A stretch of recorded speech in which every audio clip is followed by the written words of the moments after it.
Hello, hello, everybody. Hi, it's I. It is I. It is I. That's true. Trooper SJP. No.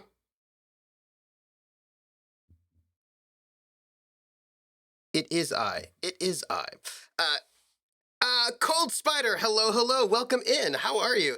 Yes, it is. It's an 80s workout video. That's important to me. I look. This is what I wanted to tell you. This is. It is I. It is the electric eye. Judas Priest. But that's not what I wanted to tell you. What I wanted to tell. First off, hold on. I need to make sure I have all of the chat in multiple places because I like to see chat everywhere. Okay, so look, I have many things to tell you, but first I have to do the intro, which is, hello, I'm Trooper SJP, and this is the Academic Foxhole, and it is Saturday, and I need less headroom. Hi. Right, I'm Trooper SJP. This is the Academic Foxhole, and it is Saturday, and we're playing The Outer Worlds. And we're also going to chat about all the things.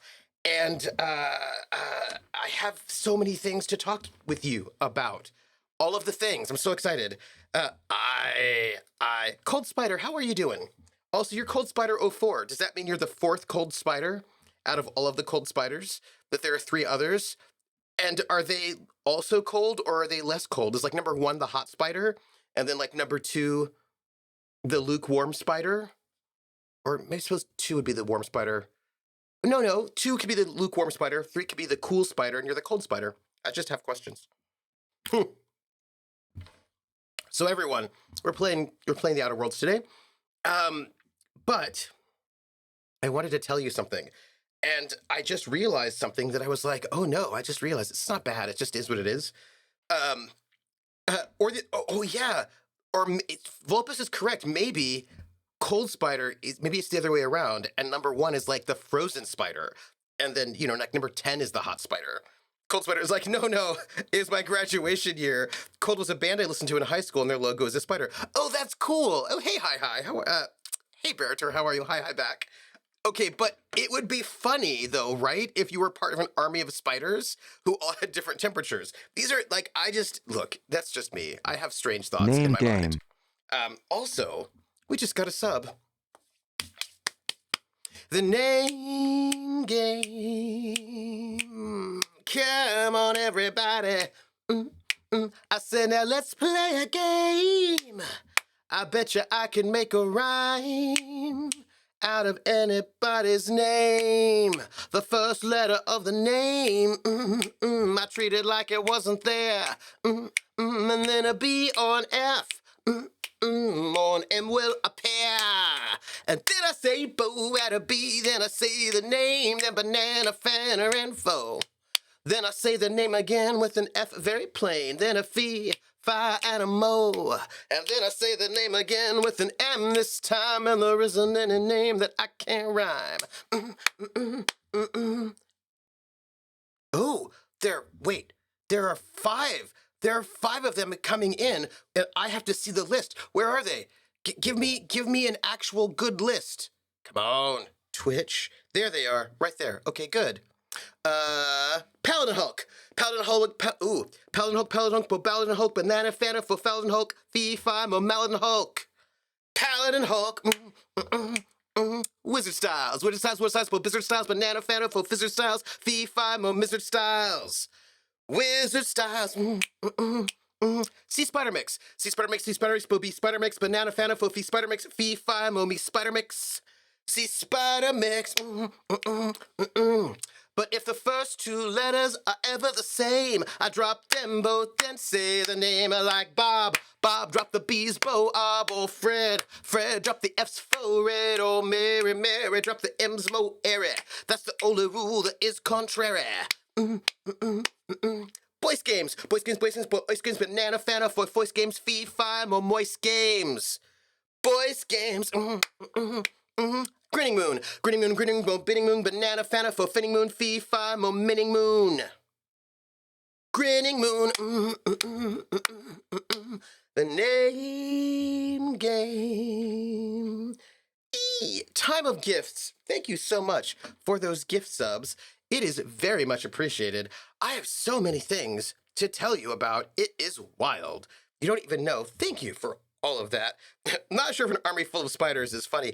Volpez, have you not seen horror movies from the late 60s and into the 70s? You know, all those horror movies. I don't know. I mean, do you really call them horror movies? I suppose you do.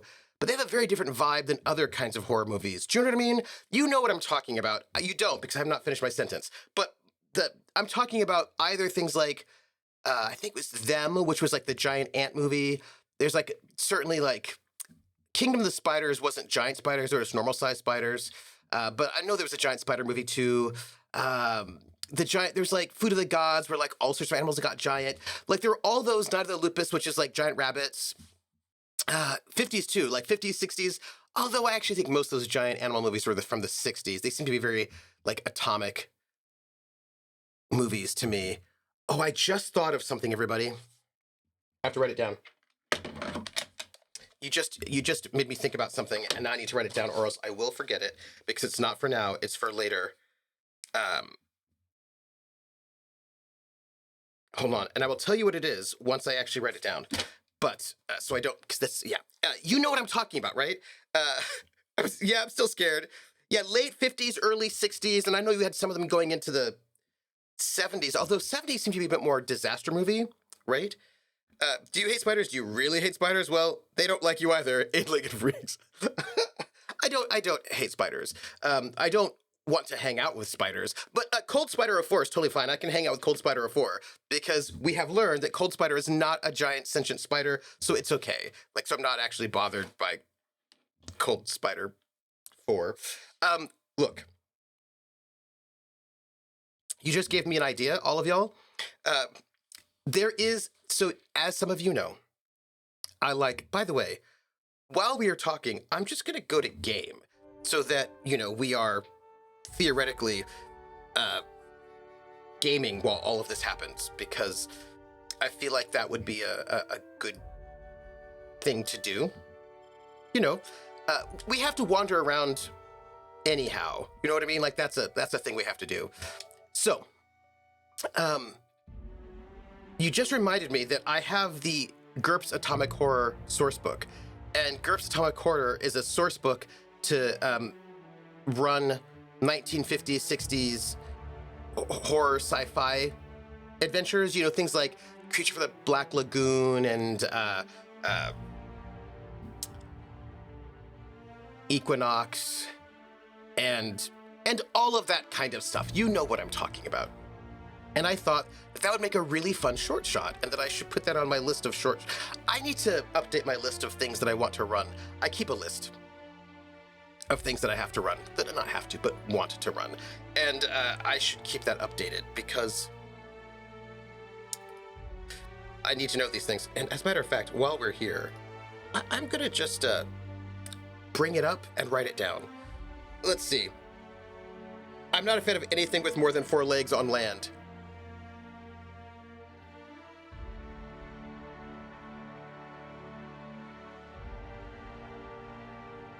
Okay, but what about a goat if a goat had 8 legs? What about, I'm trying to think of things that have more than 4 legs that are not on land, that are not super sketchy. Do you know what I mean? I don't know if I could think of something, because almost everything I can think, there are those 8-legged horses, right, that belonged in Norse mythology. Although, I imagine they don't live on land. I feel like that gives, like a Fallout, yes, like a Fallout homebrew? Yes. Slepter is creepy. Okay, no, you're right. That's true. It's true. It's true. I get not natural. No, you're right. There's no way I can spin this to be okay. As it's a whodunit, staying on a theme, the thing on a theme out flew the web and floated wide, the mirror cracked from side to side. Mm-hmm. Oh, hey, we are standing here because we set ourselves up for success, that we need to explore this area. So, why don't we explore this area then? But I do have things I want to tell you. So there's like a clearly a mission that's over there in that area. But so let's not go there. We did explore these bathrooms already. Why are we taking the long way? Don't ask me. Slug's got a cozy operation here, Don't ask me. But I like the groundbreaker. Smells like home, you know? Yeah. Let's do a big loop. So I have a lot of things to tell you. A lot of things. And if you do Atomic Horror, I want to play the nerd kid who just wants to hang out with the scientist. Oh my gosh, Vulpez. Why do you know these films so well? Okay, I need to ask you all. Oh, hey, Shipping Yard. If any of you happen to know this one particular film that I saw as a kid. Actually, I have two films to bring up to you if we're talking about Atomic Horror. The first one was one that as a kid I was kind of like a little obsessed with. I really liked the film.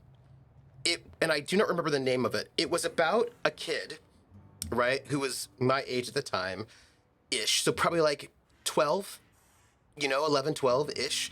And the kid wanted to hang out with the scientist, but the kid saw like a UFO, I think it was, and was like, oh my gosh, they're aliens, they're going to come. And like nobody believed the kid at all. People were like, not true. And then of course there was an alien invasion, and,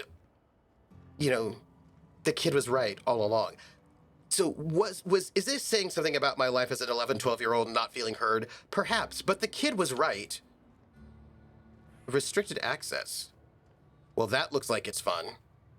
But I feel like we shouldn't try to get into the restricted access until we finish walking around, because I bet we'll find a card or something that might help us get... Oh. Hey. Or... we need an ID to get here. We're not supposed to be in here at all. So we're not supposed to... Okay, so here's the thing. We're not supposed to be in here, but we also don't know why we would be investigating this space, so I feel like we just don't go in there yet. We just know how. It's just that... Look, I'm always a fan of just investigating places and seeing what's in there for no reason, but, figured might as well have a more official reason first anyway. You know what I mean?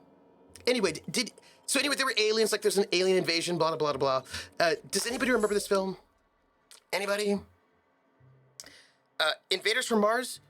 The original, right? Yes, Vulpus, I think you're right. No. It's not the 1986 film. This is, this is not the 1986 film. This film is from the 60s or 50s. It's like a 50s, 60s film. And does somebody remember? It wasn't Invaders from Mars. Now, I did... same plot. I wonder if there was an Invaders from Mars from the 50s or 60s. Because I feel like it could be that. Invaders from Mars. Yeah, okay. It's the 1953 film. That's the one. It's the 1953 Invaders from Mars. Yes, that's the one. I really loved that film, actually, as a kid. I thought it was great. And I was like, people should listen to kids. Yes, so that's the one, Invaders from Mars. Thank you, Vulpez. See, people here got my back. So Atomic Horror, hold on. Ship, Rat King, crew, Mills Cassidy, Whitlock Dash, cargo, 17 crates, unmarked. 2 canisters of cacao milk, 1 package, unmarked and wrapped in brown paper. All contents moved to shipping yard. Package was placed in container 2443 for safekeeping. Manifest, Nanner Spanker, 258. Crew, 8 Rizzo's employees, names withheld. Cargo, 14 crates of Rizzo's confectionaries and beverages, 3 sets of security armor, 20 stun batons, used, moved to Slug Warehouse. Note, crew was most likely lost and mistakenly landed in Slug territory.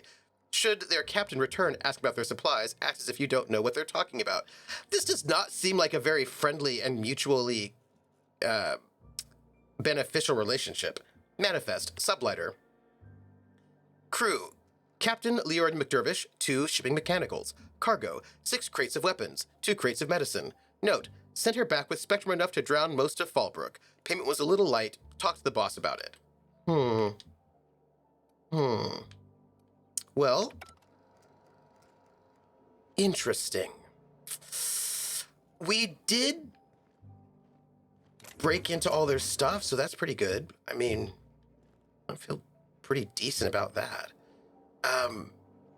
I did want to tell you about the other film that I liked. Or did I? Oh, that's... Hey, where'd that guy go? Hey, there was a guy here and we didn't talk to him, and now he's missing. Oh no! Where did the guy go? There was a guy and we didn't talk to him, and now we may never see him again.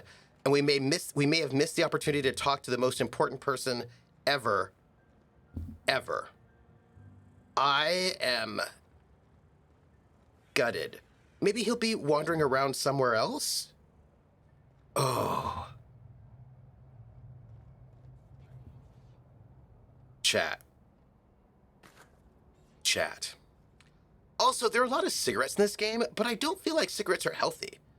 I don't think they do anything positive for you whatsoever. So, what's the point of them? Doesn't matter. Are you in here, security guy? No. Look at this. You notice that their bathrooms don't really have privacy? Did you notice? I mean, not really. Just a thing I'm noting. Just in case you're wondering. We're going to steal things from security because that is what we're going to do. Ken and Robin's Talk About Stuff has been doing a great whole science fiction series. They just got past Star Wars. Oh, if you want to hear about 50s movies, go back a few episodes. Oh, yeah. Do you mean, by the way, when you say Ken and Robin, do you mean like Robin Laws and Kenneth Haidt, of formerly of GURPS fame, now of Pelgrane Press fame? Because they're both really smart and interesting, and I like them quite a lot. Speaking of Ken and Robin, if you don't know them, Kenneth Haidt wrote GURPS Horror and did a whole bunch of stuff for GURPS back in the day, and he currently, he and Robin Laws run, I don't know if they run, or they're very, I don't think they founded it, but they're quite big in the company Pelgrane Press, and Pelgrane Press did the Gumshoe system, which is them, and Kenneth Haidt wrote the Dracula dossier for Night's Black Agents. He's like a really big into horror and conspiracy theory, big name. And then Robin Laws did, he's in a bunch of games, Robin Laws, but he wrote a booklet called Robin's Laws of Good Game Mastering, which came out, late 90s, early aughts sometime, actually, probably. And it's I talk about GNS theory from The Forge quite a lot, but Robin's Laws of Good Game Mastering is another one of those books that I always found really useful and interesting to think about game mastering and playering. Well, while The Forge was really interested about game design, Robin Laws was really interested in understanding players and what motivates them and how to please your players in different ways. So I find both of them really interesting and useful. But then again, to be honest, I will read any kind of thinking about playing and game mastering possible. I even have Gary Gygax's intros in a box, 2 books, and I have to get those out at some point. But yes. Speaking of movies, last night I watched Possession from '81, and I can't stop thinking about, I need to watch that. Break it or just investigate. Ask Valentine to explain the wonders of far timeline sticks. I should, actually. Is one of Robin's laws to steal from the rich and give to the poor? Maybe. Chromatic says, here's a link to their podcast. The site is having formatting issues. Normally, it's better. Yeah. I actually, in the Stafford side of the world, Robin did the HeroQuest rules. That's right. Like, they both are... what's really interesting is that there's some great can I say something? I'm just going to say something. I think about all of the amazing game designers, right? Who fit within that gap, right? So everybody talks about Gygax. They used to talk about Arneson, but they don't so much because Gary Gygax erased Arneson and got rid of him. But I think about those big names, right? Like, you know, Gygax and Arneson, that I suppose Mark Miller, like all those big ones for like the 70s. And now then once we got the sort of the big names, like all the indie people, who, like the big auteur indie folks that sort of show up from like the 2000s onwards, right? Those folks, you're gonna think about like, the guy that does Luke Crane,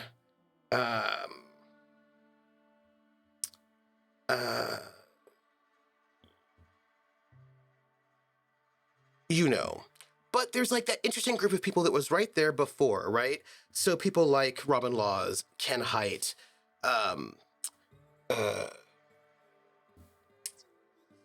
the guy that did Unknown Armies.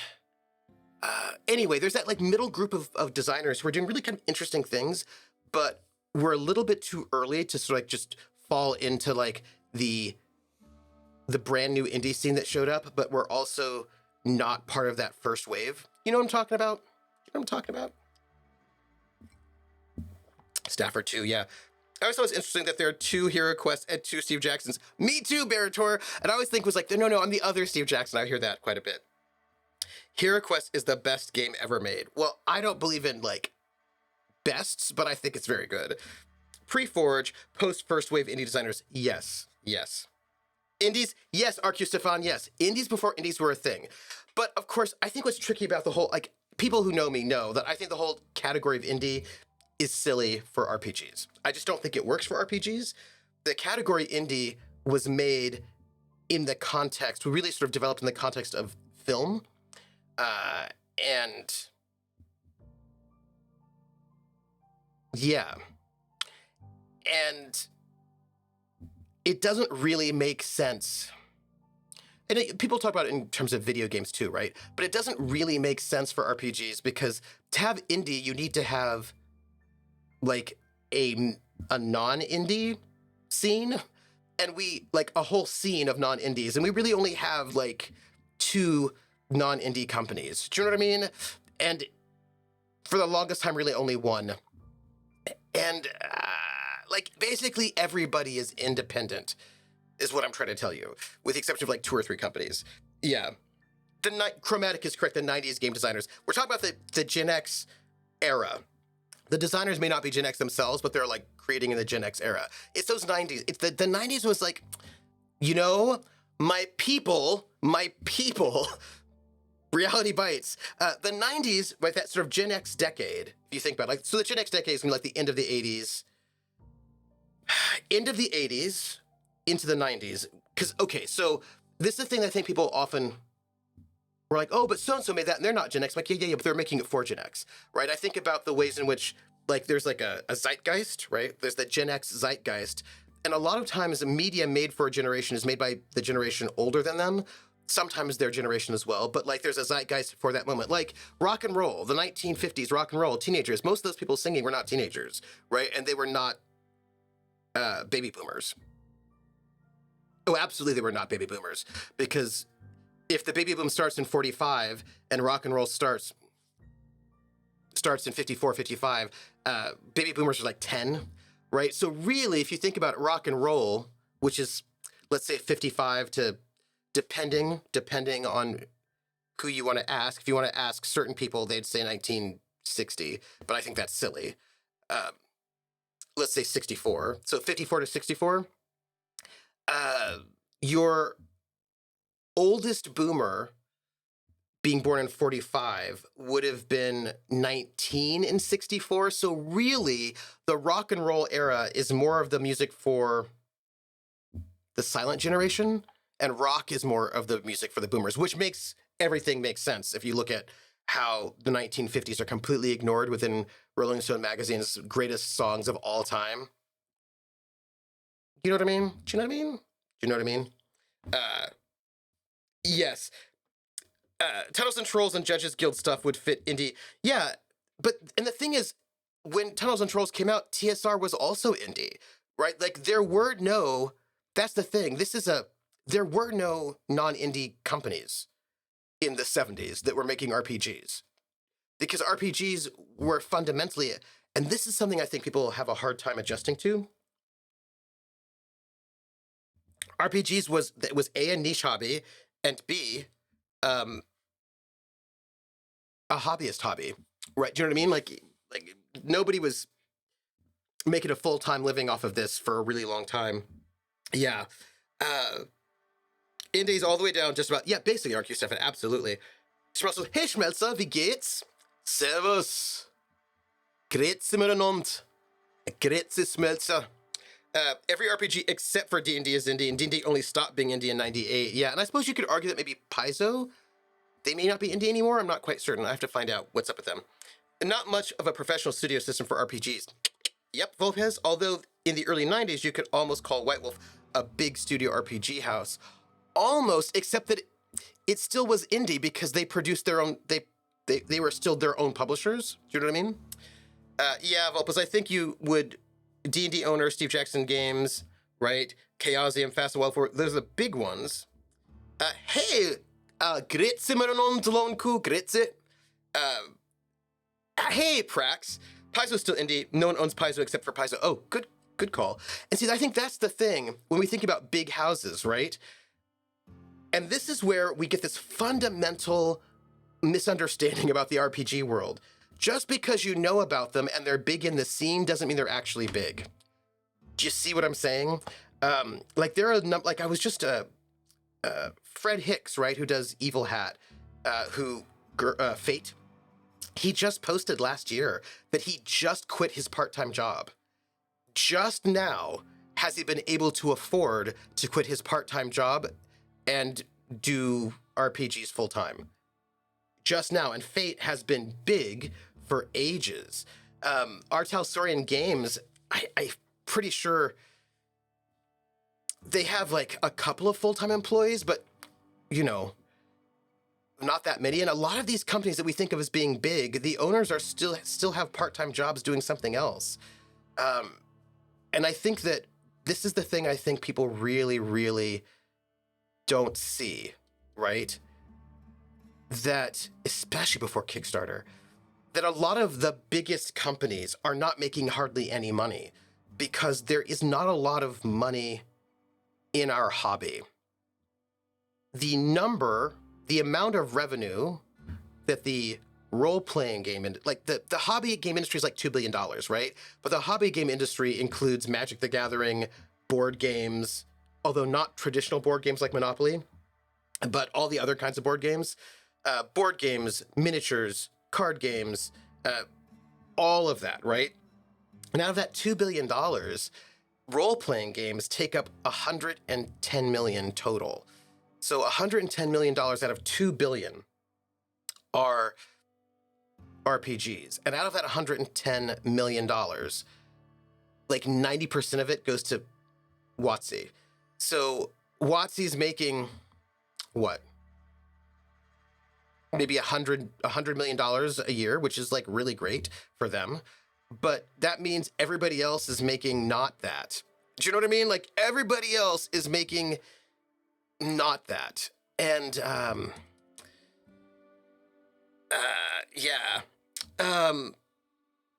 but I think pizza's just now the alternative studio. I like pizza. Chromatic says, so are you arguing to be not non-indie, you have to be owned by another company? No, see, the problem is, Chromatic, there's more than one definition of indie. And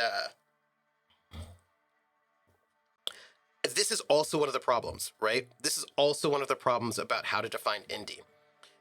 I have a definition of indie that I think is the functional definition of indie, that although most of the indie people I know would refuse to accept that as the definition, I think that indie is an aesthetic.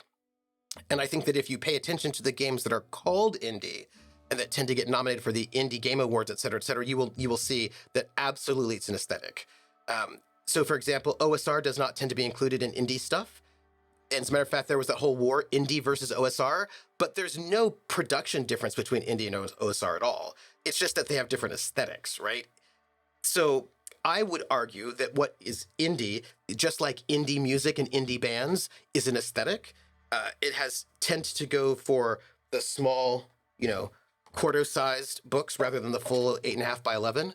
They tend to be narrativist games. They tend to be auteur-driven. They tend to frame themselves as outsiders. They tend to hang out together in the same scene. They tend to come from the same places. They tend to go through Indie Press Revolution that was sort of created by them. There's like a sort of a network of people that sort of hung out together. At first, it was people who hung out at the Forge. Then it was the Forge and Story Games. Then it was Google Plus. Now it's the Gauntlet. Now I'd say indie folks tend to also publish on itch.io, but also not D&D. So if you are an independent creator by yourself and you make a D&D 5e module, people will not tend to include you in the indie scene, even though you are an independent person working in your basement. You know what I mean?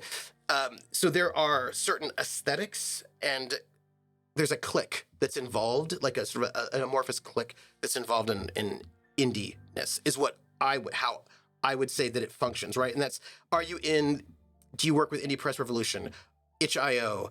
There's the Independent Game Network, I think it is. Are you like hooked up with them? So there are a bunch of people who are 100% independent, right? But they are not in that scene, and they don't tend to get called indie either because their aesthetic is wrong. They're not in that clique, et cetera, et cetera. Like I would say that indie is actually an aesthetic, just like indie music is an aesthetic. But they don't tend to argue that, generally speaking. Your only interview punch Nazis. Paizo, not pizza. I still like pizza, though. Most companies are freelancers, yep, and don't have full-time employees or a building. They're building their even good. Goodman Games leases a warehouse for fulfillment, and their owner still works a day job. Yeah, but Goodman Games doesn't tend to be included in the indie scene because it does D&D related stuff. I think D&D's last year was 150 million. Oh, very nice. It's still cultural art. OSR people continually argue, what is OSR 2? They do, actually. That's like, and the OSR people, they also, because the thing is, both OSR and indie were networks of people, if that makes any sense. Like, they were like a niche within a niche, and they were networks of people, and that means something. And that's not something bad. It just is what it is, Okay, not everybody who self-published counts as indie. Apparently nothing I've published counts indie. Right, that's another thing. It depends on, that's the thing, right? It's funny, lots of OSRs on itch. Of course they're on itch too. Although there was something really funny. I know a lot of OSR, early OSR stuff was on Lulu. Is that right? That's right? Lulu? Like, so one of that really important OSR zine that started way back, like the zine that really helped coalesce the OSR movement. I'm pretty sure I bought and downloaded the issue that had Ron Edwards give an editorial, which I have to figure out where I put that now. But I did because I was really interested, because Ron Edwards, who's of the Forge, wrote this editorial for this OSR zine, this really important one from the aughts. But that's published through Lulu, not on itch. And I just think that's really interesting, like where the different scenes coalesced. And I do want to say, to go back to music for a moment, why I'm not saying this is horrible. What we're talking about are communities who are supporting each other in some kind of a way, right? There's a reason why grunge came out of the Pacific Northwest, because there were a bunch of bands who all played at the same dive bars. They knew each other. They hung out together. They were aware of each other. They were being influenced by each other and each other's scene. And so grunge was created in a particular place and time. There were other bands in other parts of the country who did not sound like that, were not really doing that, because they were not part of that mutual community. Same with it. There's like the Athens, Georgia scene where you got the B-52s, Indigo Girls, REM, right? There was a scene there, and those people were hanging out in the same kind of places, influencing each other, and they developed together, right? And the people who did what we call the indie scene, the modern indie scene, they were also all hanging out together on virtually, like in message boards, either Usenet, right? Alt-Rec, Games Advocacy, then The Forge, then Story Games, then Google Plus, Hangouts, then, right? But like these are people who are all talking to each other and they're sharing each other's work with each other. They're like, hey, I wrote this thing. I'm trying to figure out how to do a game that seems like this. Do you have advice and thoughts? And they would, they would talk to each other. They read each other's stuff. They gave each other feedback and they gave each other support. And then they created infrastructures for themselves, right? And so of course they all have the same sort of aesthetic. Same thing with like that sort of core early OSR stuff. They were also talking to each other and hanging out. And so that there are scenes, just like there are music scenes. And the problem is, just like with music, that we use the word indie, independent, and we think, and we sort of say that we're like, oh, independent versus corporate. But that's really not what we're talking about. Do you know what I mean? Do you know what I mean? Do you know what I mean? We're not really talking about independent versus corporate. That's what... It's like a vague whiff of rebellion in certain ways. Chromatic says, to me, that's more like an art house. Yes, right? And actually, Chromatic, I think, has a really great... Chromatic... that's great. That's another great sort of analogy for it, like an art house movement. Because there are... Yes. I want to sort of get this thought working, right? So going back to film, right? There are clearly major studios that are not independent, right? And we talk about this all the time. And what that meant, and of course it meant something really different before, although it's tricky. There's some analogies. But back in the studio system, the studios also owned the movie theaters, right? Before the big court case in, was it 48? I think it was? Paramount versus whatever it was. The movie studios, they had vertical integration, right? So they had the studios, they had exclusive contracts with the stars for like 15 years. They owned the movie theaters and the distribution. So like basically, if you were not in the studio, it was really hard to get your movies in the movie theaters at all, right? And so you end up getting this system of like independents versus majors. And at that point in time, everybody who wasn't a major wasn't independent, and you could use the word independent, and that meant something a bit more specific than it does. It meant it was more general, but art house was different, right? So there were art house scenes who were also independent, but you could be like, oh yeah. Do you know about that, like that British art house scene? Or like, oh, there's that sort of underground, like Kenneth Anger gay art house scene over here. Or there's that, what do they call them? There was that sort of like spate of black film students who all went to like UCLA in the 1960s. I can't remember what they're called now, but they did like Killing of the Sheep, et cetera, et cetera.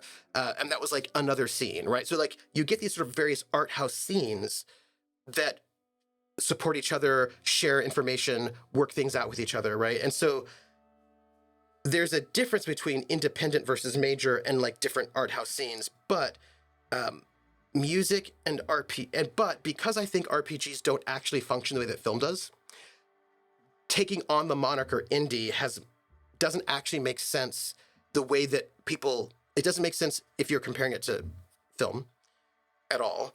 It doesn't really make sense when you compare it to book publishing. Doesn't really make sense when you compare it to like all the ways in which the term indie has developed. Don't count music. It's way more like music, right? Indie is way more like music.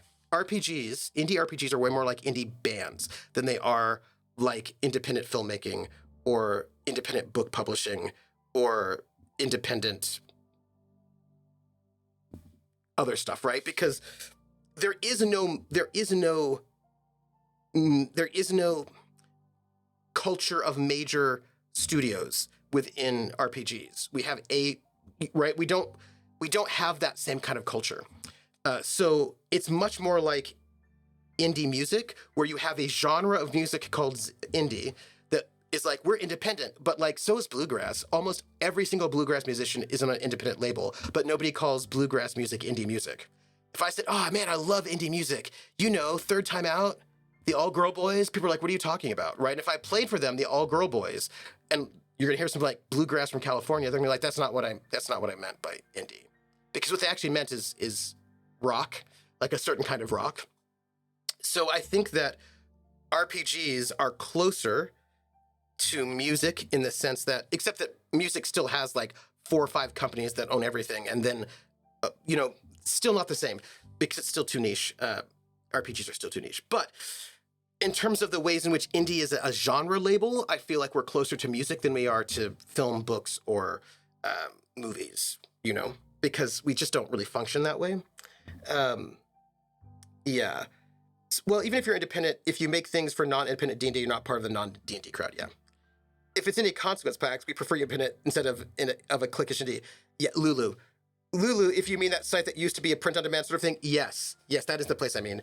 I got Shimizu's first book in print that way, one of the rarest things in the world I own. Oh, I got my Atlanta Nights through Lulu, because I think that's the only place they were publishing them.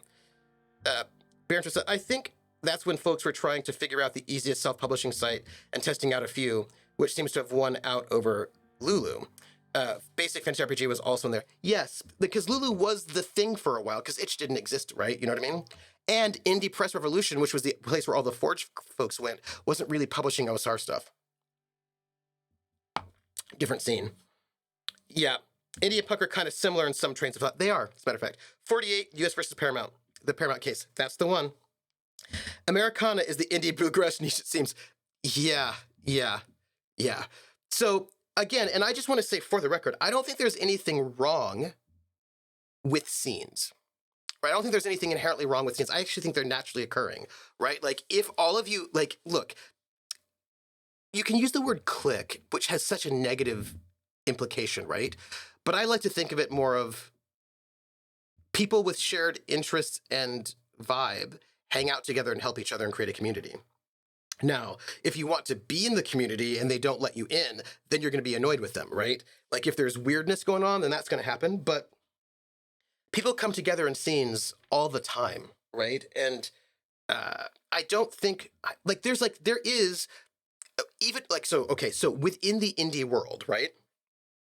There is a Seattle-specific indie scene wherein a bunch of creators, like the Strix, there are a bunch of people up there who all live in Seattle and then see each other and have lunch together and chat with each other and talk game design, right? And so they create a scene, and people who want to be in that scene move there. The East Coast has a different indie scene, and with a different vibe. And I don't think it's bad. Do you know what I'm saying? I don't think it's bad. I think it's just, I don't really have a judgment of it one way or the other. I think it just is what it is. And what I think is fascinating is that I was always really confused about, so you know Ken Morningstar? Jason Morningstar. I really, really like his games. He did Night Witches. He's done Desperation. He's done Fiasco. He's done the one about the Warsaw Ghetto. Actually, I really love his games. They're very political. I like them quite a lot. And he's indie, right? People think of him as being very indie. But he's in a different scene than the Seattle folks. And I remember playing his games, and I always think, he always gives these sort of recommendations of how long it will take to run through something. And I was like, how are you going to get through an entire duty station, which is 6 missions of Night Witches in 1 4-hour session? How is that going to happen? Like, when I was running Night Witches for Geek Space TV, we could get through 2 missions in 1 stream, like in 1 session. Maybe if I pushed it, 3, but really it was 2 versus the 6. They think you can get through 6. And I was like, yeah, we got through 2. Like, I had to cut, we did 13 episodes of Night Witches, and I just skipped duty stations. I skipped entire duty stations. I need to run that again. I skipped entire duty stations because there was just no way we could fit it in. And there are 6 duty stations total with 6 missions in each one. And so if we followed his advice, we could get the entire show done in 6 episodes. And I was like, well, let's do 13, right? So we can like take a bit of our leisurely pace. There's no way. We had to basically cut 3 duty stations. We did like the first, or 2, 3, yeah, not my point. Point being that I was like, how in the world do they do it? And when he asked me to be on Fiasco with him for Roll20, I asked him about this after when we were off stream. I was like, how do you get through stuff so, like, tell me about this, right? And he said that in his scene, they just actually play a lot faster. They don't RP as much. They're a lot more tactical. Like, their version of the RPGs of their indie games are the players approach it a lot more tactically. And so they cut things off real fast. Like, he was talking to me, he's like, yeah, the minute we know what the answer to the question is, we just cut it off and end it, right? So, like, when they do Fiasco, because, like, when I've run Fiasco, it has not been, like, that Fiasco Friday was like an hour, I think it was. It might have been 2 hours total, but I think it was an hour. I might be misremembering, it might have been 2. But it was either 1 or 2 hours. I was like, how are we going to do an entire game of Fiasco in, like, this super short amount of time? And he was like, oh, yeah, in my scene, the minute we know the answer to the question, we just stop the scene right there. So scenes might last 5 minutes. And I was like, wow, 5 minutes for a scene. This is not a critique, right? But it is, and I think that the tactical nature of that particular scene is one of the reasons why I like their games, even though I like to have lots of RP, but I really like that tactical nature. Anyway, the point being that there's a reason why he creates the games that he does, and the people who are in his scene also make games that are similar to that, because they all play in a similar way. And people who like the way that they play are gravitated towards that space. Whereas the Seattle folks, they play a little bit slightly differently, so the games they make end up sort of being a little bit different. And so, and I just don't, and you know, look, when The Forge came out, they couldn't get their stuff published anywhere, and nobody was taking them serious. People were being really hostile and, like, rude to them. And so they're like, well, we're being attacked. What are we going to do? Why don't we make our own publisher? Like, you know, like an independent publisher. And then the independent indie press revolution was created, right? Why don't we make our own games award? Because no one's going to award us any games at all ever. Like, no one's even looking at us for awards. So let's do that, right? And so there's a way in which when you are in a sort of a marginalized space, you create your own infrastructure so that you can support each other. And I just think that's natural. I think that it can be just, you know, politics happen. You know how it is. Catching up in chat. I mean, we use the word salon for a reason. Yes. Hey, Trooper, when are we going to have another one of those? That's a very good question. You have to get through the end of your semester first, I think, right? Portland to Vancouver, BC. Yes. Thank you, Chromatic. Portland to Vancouver, that whole kind of upper west coast of North America vibe, which is like very cool. I had a thought about that, actually. Yes, Carolina Deathcrawl. I really want to just run a bunch of his games because I really like his stuff. You also pick a much more roleplay heavy group of players. Oh, I do. Because that's what I enjoy. But I like games that are written in a slightly more tactical way, if that makes any sense. I really like the tactical structure. It's yeah. I mean, I've been done for a week. Oh, really? I thought you had more time going on because of, you know, because we're not going to start the Carousel Court until... Yes. We are waiting on me. Wait, what? Wait, what? Wait.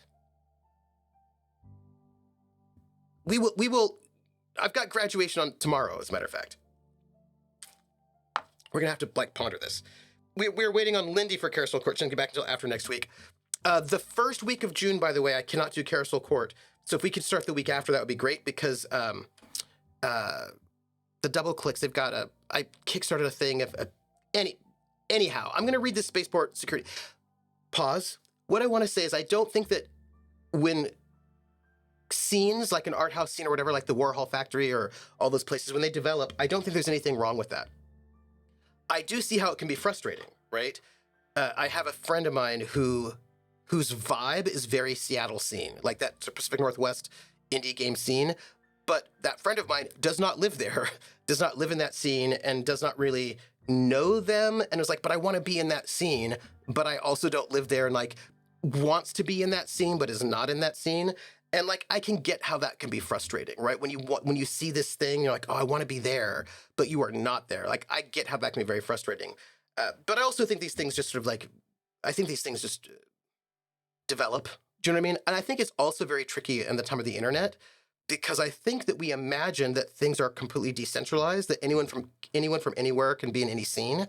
But I actually think that we underestimate the importance of physical location still. I think a lot of scenes still develop physically, but then we just see them online. Do you know what I mean? Like that Pacific Northwest scene from like Portland, as Chromatic says, from Portland to Vancouver is a physical scene. Of course, they have an online presence, but and like people may not realize that they actually all live in Seattle, or you know what I mean, in that zone.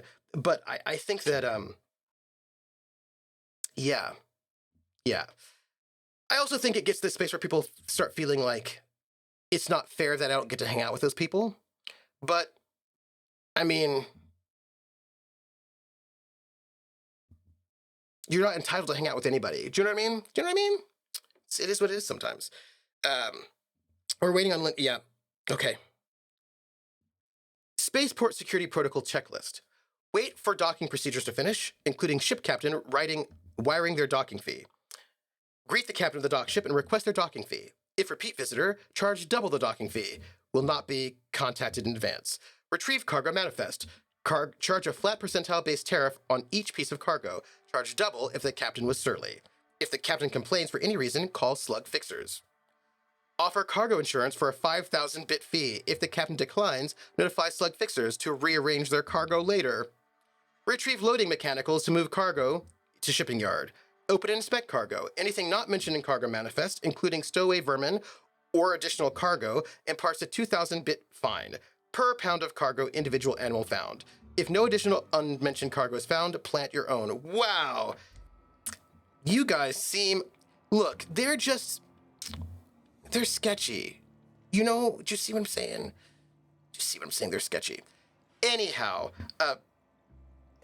trying to port the production models of film and book publishing, these sort of very highly specific scenes, onto RPGs, I just don't think is all that accurate, because most companies are just, basically almost everybody is independently owned, right? Like, and this is really interesting, thinking about this, just I'm finishing the thought. What's really interesting about this is how this came up. Sublight Underground takes care of its own. Thanks. How this came up as a problem with video game publishing. Because this is really interesting, right? So video game publishing is where the slippage between technical definitions and aesthetic definitions, right? Sort of like the overt and covert definitions started clashing. And that started happening around Kickstarter. That's where I started seeing a lot of arguments about what indie meant around Kickstarter and video games a while ago, because people don't mean the same thing when they say indie. So here's what I mean by that. So what people understood indie to mean was, and this tends to be like the general understanding of the term coming from film, video games, etc., right? Books. If you make a video game and you do not publish it yourself,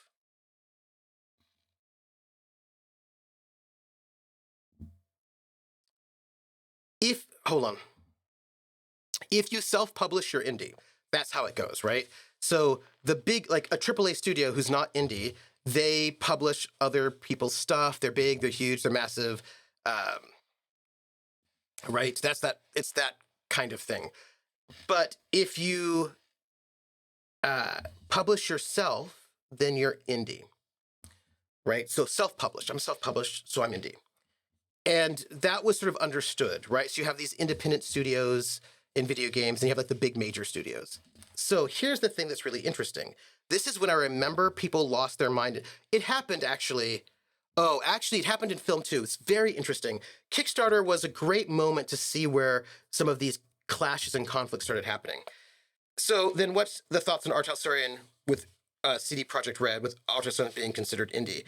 Well, they are an indie studio, but CD Projekt Red owns some of their IP rights or whatever, but Art Historian still publishes their own stuff, right? So I think they've licensed, there's like a license thing, but they are not owned by CD Projekt Red.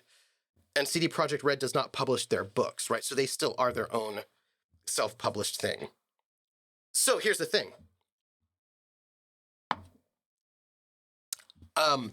People were talking about indie. And people are like, well, hold on. If that's your definition of indie, then Valve is an independent studio.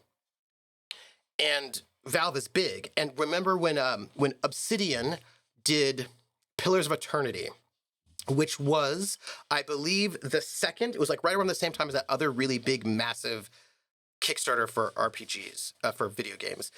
And they made like $1 million or whatever it was. And there was a lot of upsetness because people were like, Kickstarter is only for indie companies and indie creators. Big companies shouldn't be on Kickstarter, only indie companies. But Obsidian was an indie and actually still is an indie company, right? And the reason why they went to Kickstarter was because no major publisher would publish an isometric top-down, an isometric turn-based RPG. Because all of the big majors were like, nobody wants that kind of a game. We're not going to publish it. So they had to publish independently. They had to fund independently, which means they went to Kickstarter and they made like $1 million or whatever it was. And all sorts of people were like, that's not fair because this should only, like Kickstarter should only be for indie companies. But Obsidian by self-publishing was indie. That was an indie project. So what we learned, and the same thing with Spike Lee.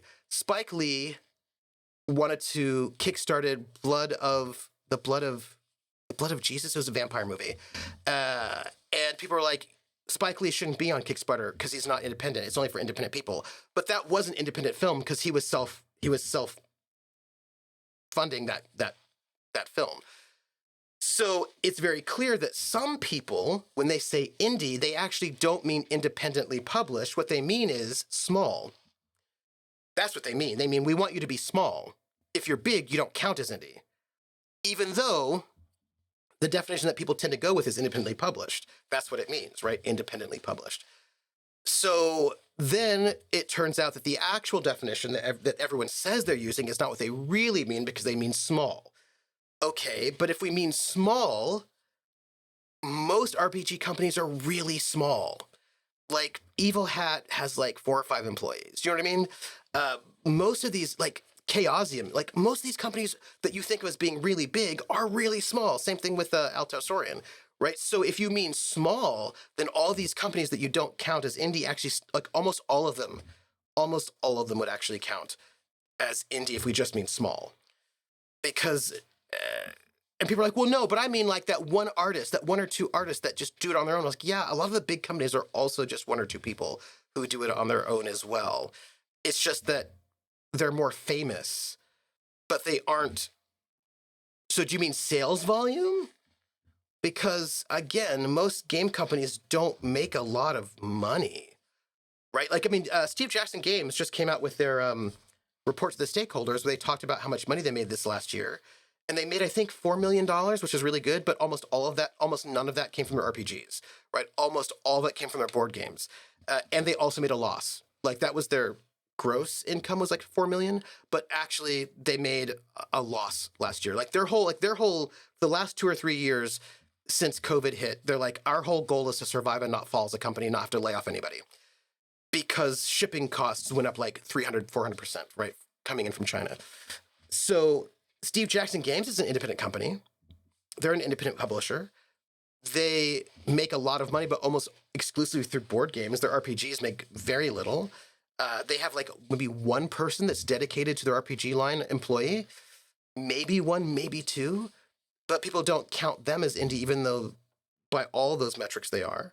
So there are a lot of slipperinesses in terms of how we're going to define that label, which I find makes it not particularly useful. I just wish people would be more upfront about like, well, actually, we just mean narrative games with a kind of a punk rock aesthetic, that are leftist leaning, or at least leftist presenting, or vibing, right? And that do these things. I just wish people were more upfront about what they meant by it, because I feel like that would just, be more accurate.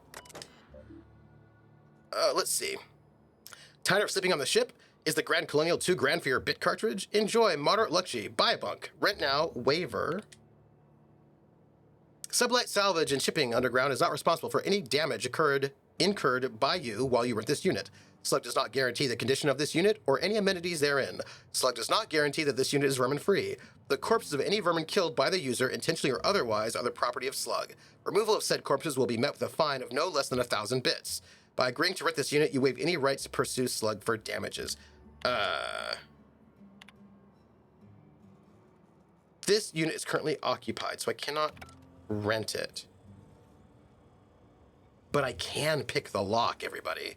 I'm going to eat food because apparently Jezza needs to eat food.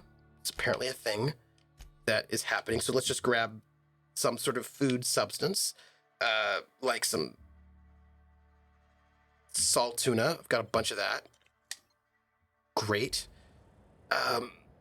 And also let's save because we've done so much in the game so far.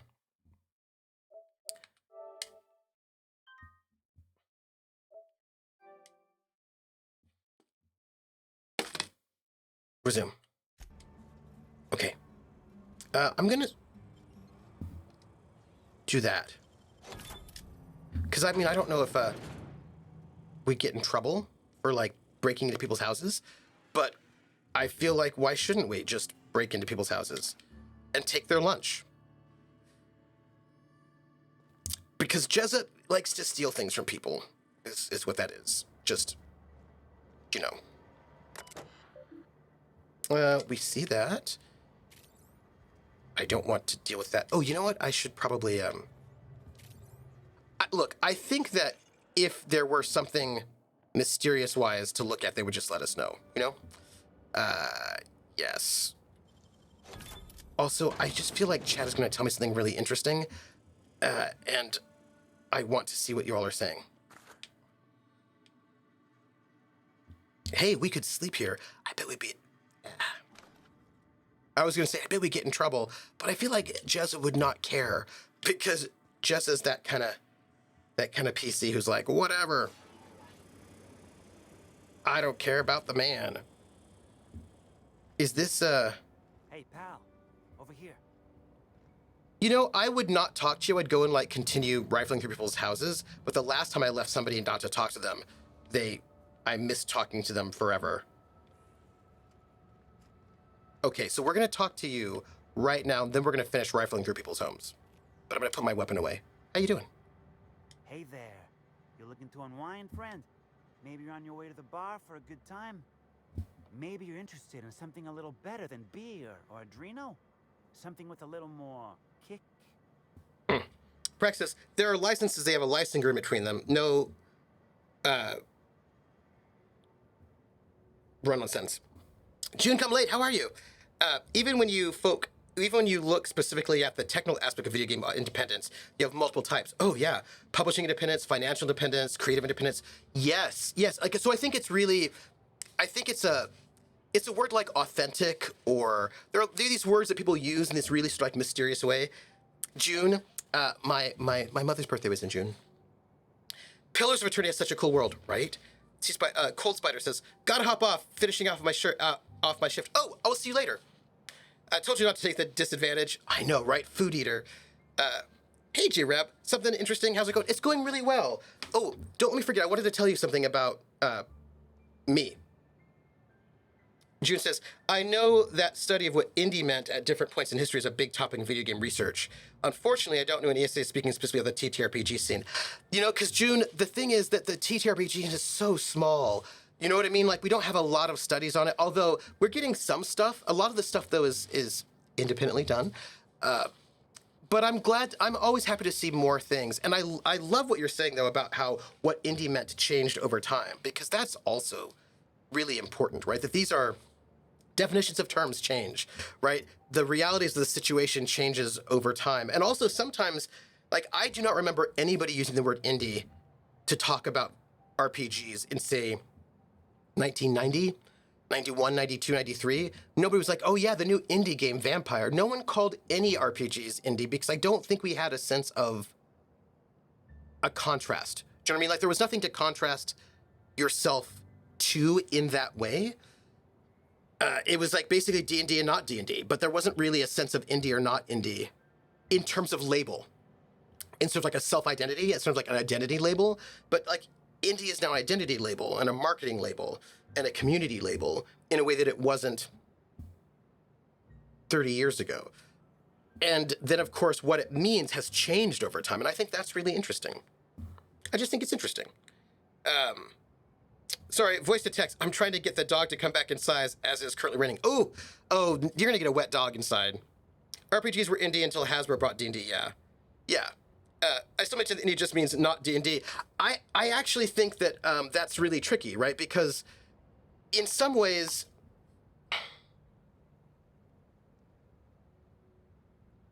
I think that there are people who use the word indie to mean not D&D.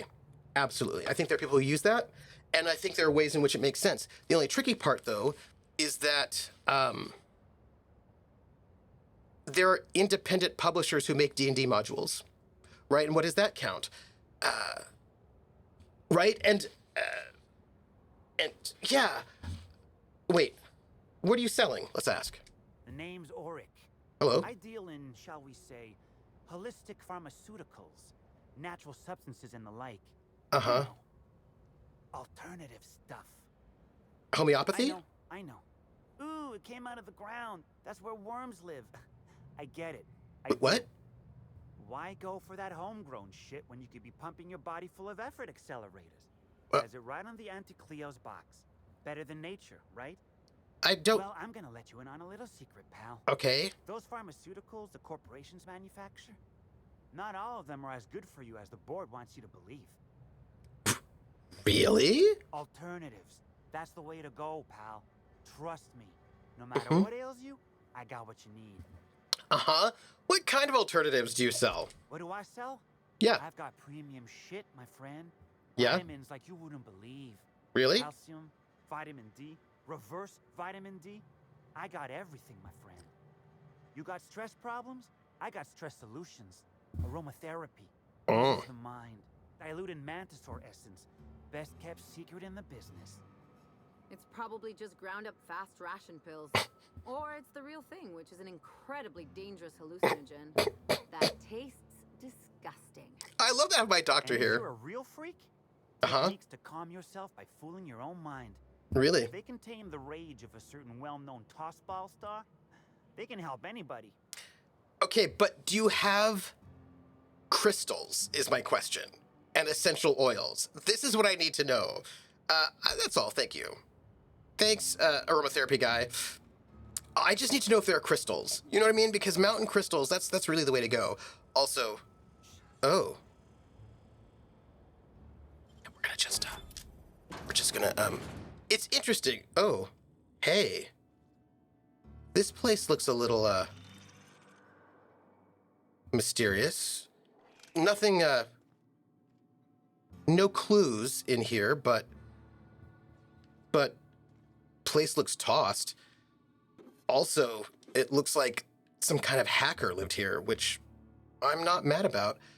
Also, what is this? What is this, everybody? This is a Slug Worker Identity cartridge. Let's just take that.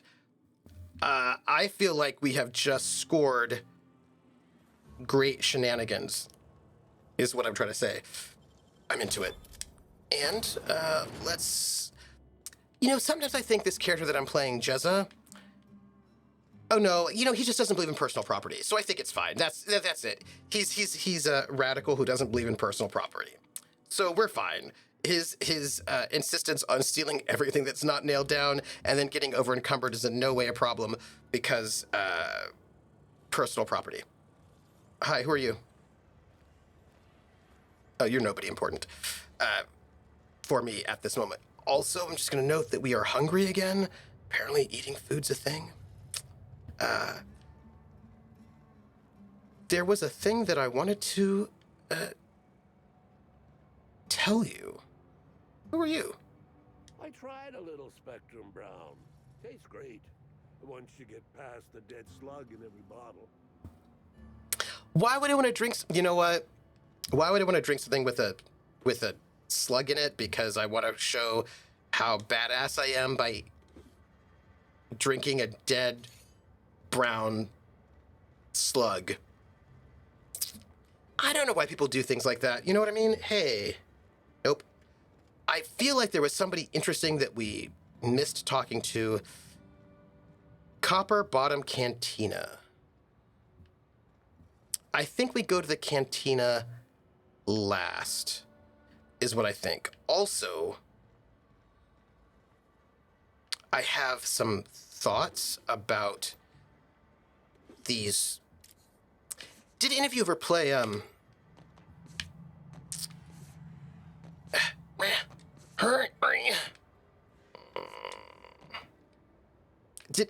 Did any of you ever play Deus Ex?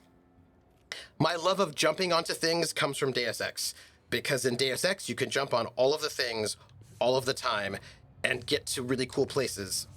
And this game keeps promising that I can get to cool places if I jump enough, and then they never let me get there. And then I am sad. It's fine. I'll just keep on trying, though.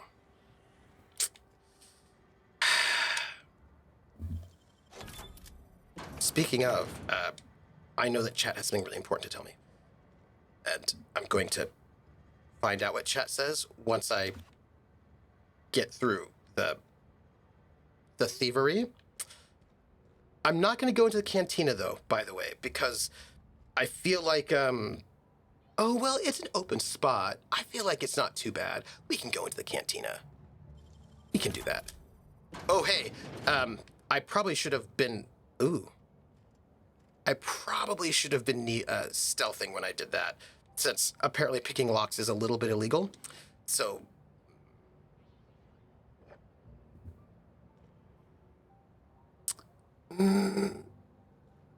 yeah. So, this is all of this spot. We've got this cantina, and then the other half of this location. I feel like we check out the cantina and see what people have to say. Maybe... Hey, you. I got something I need to speak with you about. Me? Me? Okay. But how about if I just take up these bits? And this guy doesn't look like he's drinking that, so let's just take that too. Also, this. I feel like, I just want to say for the record, I imagine that when I'm taking all these things, I'm doing it in a really sly way, but in a way that is like super exaggerated, where like I walk over and then I'm like, and like I put it in my jacket, but I do it in a way that's like, I look like I'm trying to be incognito, but I'm clearly not incognito at all. I'm clearly, obviously stealing things. Is Hey, what I think feel like. know you. You're that inspector they hired, right? That is correct. That is correct. I feel like there are way too many people here to just go on a robbing spree. Hey, did that guy leave? No, he's still there. We're gonna talk to him, but I'm gonna before we talk to him, I'm gonna go and check chat. Ain't no problem. All are welcome at the Copper Bottom Cantina, so long as their bits are good, huh? Can I get you something? Let's see what we have on tap. We're gonna do, because what we have to do is sell all our junk, which was great. I technically still have a bunch of stuff, but I am under encumbrance, so right. I'm gonna see what you all have to say. Those are the people whose only market name is We're Not D&D. Yeah. I never considered GURPS to be indie, says J-Rab. Right. You didn't, but that's because GURPS was created before indie was a thing. But of course it's independently created. Like, Steve Jackson made GURPS and then published it, right? Like, it is 100% an indie game. It's just that nobody would think of it because when GURPS was made, there wasn't a scene that self-identified as indie. They're not like, I'm indie, right? But GURPS counts as indie, but no one would consider it part of the indie scene because of how we're defining indie. Crystal Meth, June Come Late says, there's also the problem that game studies are often perceived as part of digital new media studies and TTRPGs don't fit in. June Come Late, 100%, 100%. And ludology usually doesn't want to do anything with games where rules are negotiated for during play. Yes. You know, June, I'm going to just tell you right now, I'm giving you a hug in my mind. It's really interesting how, so like when I think about ludology, right? So I'm teaching a brand new seminar next fall. I'm teaching a ludomusicology seminar. And it's really funny because I'm like, yeah, I'm going to teach a seminar on ludomusicology, mainly because we have some grad students who are doing video game music and they really want that seminar. And I was like, oh, I'll teach it. So I'm going to be working over the summer to create this ludomusicology seminar. And I had one of the students like, oh, so we're going to talk about like video game music, like what video games we're going to talk about. I was so excited, video game music. And I was like, yeah. We are going to talk about video game music. But the seminar is called Ludomusicology, which is about music and games. And there's more to music and games than video games. I'm also going to talk about clapping games, right? And double dutch. And I'm going to talk about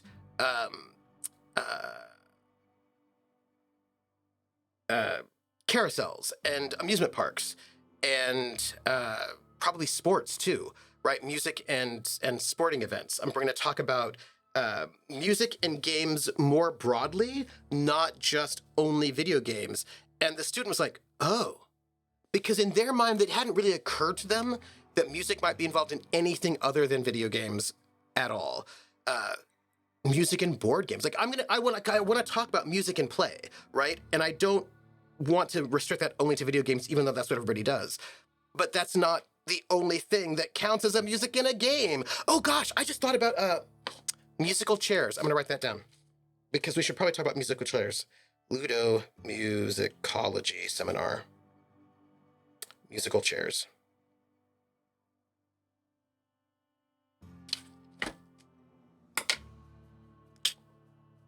Yes. Medication. Wow, never heard of med issues. Mine, yours. Those are bourgeois categories. Right, Schmelzer? That's what I'm saying. Just a founding member of the Thievery Corporation. Crunch stack boxes used to mean there's a secret to find. Yes! Now stack boxes just means there would totally be a bunch of boxes here. Game design has become boring. So you always used to mean there was like a secret tunnel somehow.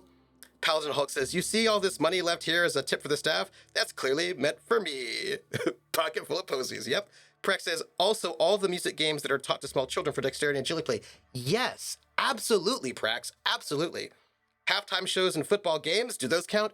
Yes, absolutely. Absolutely. Will you get into the 80s video cassette crossover board games? I was thinking about,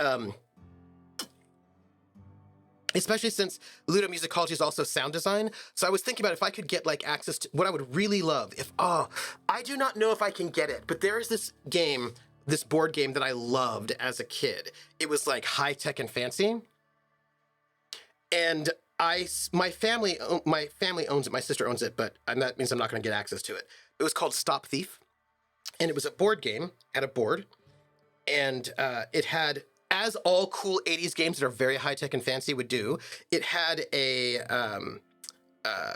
little, looks like a super bulky remote control, but had like an electronic element, and you press the buttons, right, to start the game, and the way the board game worked, it was like a game with a grid, and it was like a mall, it was like a shopping mall, and there were all these different shops.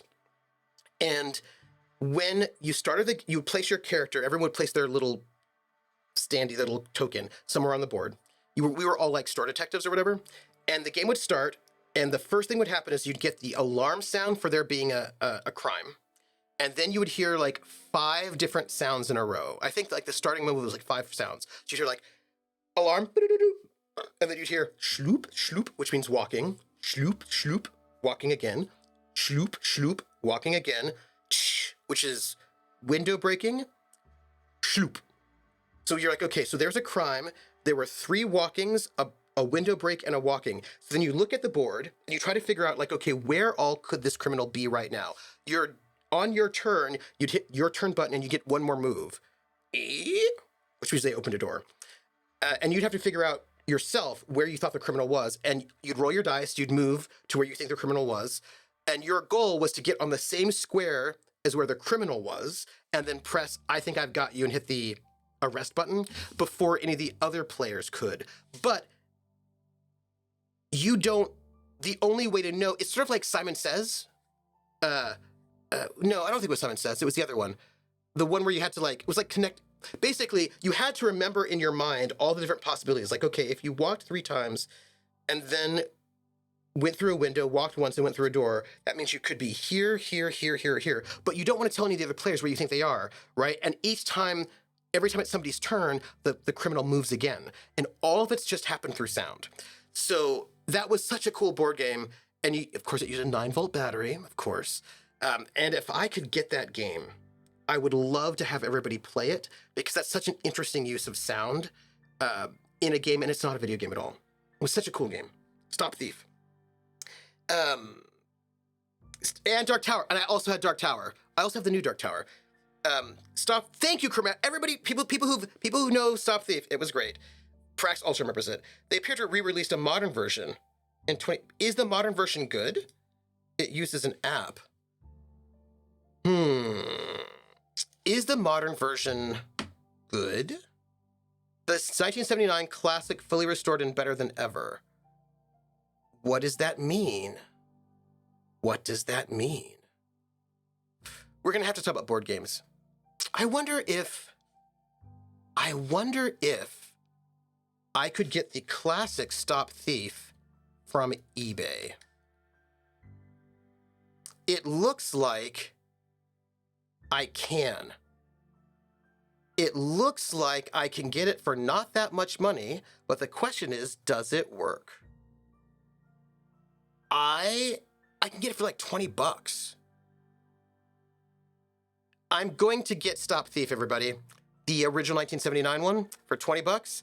And I am going to make my students play it.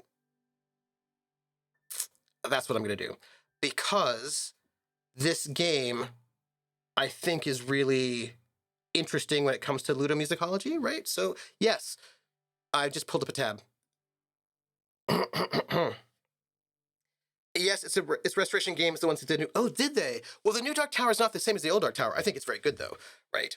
The ad says it's restored and better than ever. Restored and better than ever means it's different, which, by the way, is not bad. I might like the new Stop Thief better than the old Stop Thief, but I would want them to play the old Stop Thief to get a sense of... we're going to sell stuff, by the way. Anything under level 30. Because I would want them to get a sense of what that tactical experience was like, if you know what I mean. Also, I think we're going to do level 30. Anything that's level 30 and below, we will sell. This is 31, which I can probably sell that too, to be honest. But you know what? Let's sell this 31 as well, because I feel like we can sell it. Now, I've got a bunch of armor that looks pretty decent, so we're not going to sell that until I can get back to the ship and make sure that, you know, I don't need it. But look at that. I am under... Oh, I wanted to finish talking to you, sorry. Back, pal. Hey there. Get you something? Yeah, how's a fella like you end up bartending? Yeah, so you noticed that I'm a little off kilter, huh? Damn if it ain't been a while. I'm too old to run around anymore, but in my heyday, I used to play for the Rangers. Oh. Ooh, PH. There was a game show where a player and a monster would move each turn. In turn, the monster had to move to the player's square to win. The monster was also blind and could only see the square the player moved from. And the player had to get to the other side of the board. Always tickled me. You just reminded me I need to add game shows to my seminar. Obviously, because that... Thank you for inspiring me. Musicology seminar. Thank you. Thank you for inspiring me. Because game shows. Probably we want to talk about the Jeopardy music. Do do do do do do do do do do do do, like just the ways in which they use sound to sort of shape time. Probably we want to talk about that because I feel like that probably. I feel like Jeopardy is pretty classic, but yes, yeah, for tension and release, absolutely. Thank you, PH. J-Rab says, there was a mission quest in the Secret World MMO, I remember that MMO, where you found a security tape that recorded someone opening a lockbox and listened closely to know what numbers they pressed to unlock it. Ooh, I always wanted to play the Secret World because that was done by the people who did Dreamfall, which I loved, except that it was not Mac compatible. It's still pretty much the same game, which is this game Scotland Yard with sound clues. Oh, nice. Oh, you know what though? Maybe I could get both and have them play both and then think about the ways in which things has changed.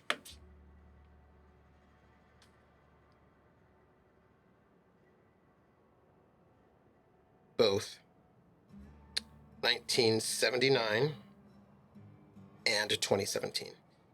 Also, I have got a bunch of board games like that might be really interesting, right?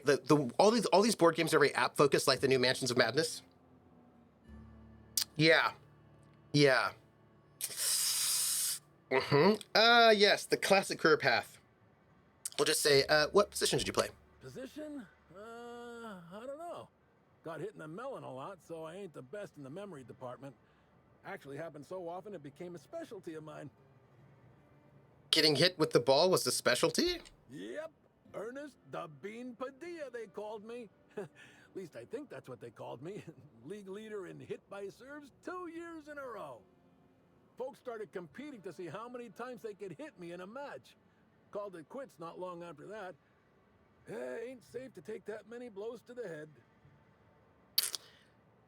I always figured that, like, tossball was basically like lacrosse, but maybe it's not. I see. So you moved to Eridanos after your playing days ended. I came out to coach the Rangers during training camp, but after a while, I had trouble remembering which player was which. Ooh, Volpez. Instead of recommending me for early retirement, for which I'm most grateful. I'd hate lying around like a deadbeat. Volpez says, can I suggest just starting a lecture idea tab on Discord for people to leave suggestions and links? Yes, that is a great suggestion. And that's a great suggestion. Yes. I will do that. Yes. I'm going to make a new channel. And it's going to be called Academia, I think. Academic musings? Yes. And people can crowdsource all sorts of academic stuff. People have academic questions, want to crowdsource stuff, because I know we got a bunch of people who are either students or profs or doing other things like that. Yes. Or research. We'll call it research musings. Research musings is going to be the name of it. It's for our Discord, everybody. Because people do research. So I know Max Ryder does research for his Call of Cthulhu games. See, it sounds like you enjoyed your careers. Don't see a lot of that in Halcyon. Absolutely. I know things can get rough, but I've had a more decent life than I've had any right to. Thanks for reliving the old days with me. And now, I think I've talked plenty now. Is there something I can get you? Anything interesting happen around here? Nah. No, but some folks have been saying there was some kind of fight between a mechanical and some spacers last night. Interesting. I didn't see it myself, and seems far-fetched. Deputy Wine Taster ain't exactly prone to wandering, nor are most other mechanicals that I'm aware of. There's a new boy, Dan Byrne, on my nice clean floor, but I think it's the doing of one of my customers. See you around. So I would like to rob everyone, but I can't. So I'm going to go and eat food, because apparently that's what we do. And then I'm going to go and talk to Dash Whitlock, who... I know that name. Oh, he's one of the ship captains, actually, right? He, we saw him in one of the manifests. Or maybe we do know him. Hi, Dash. Hey Great there. mustache. Word around the spaceport is that you came in on the Unreliable. You a new crewmate?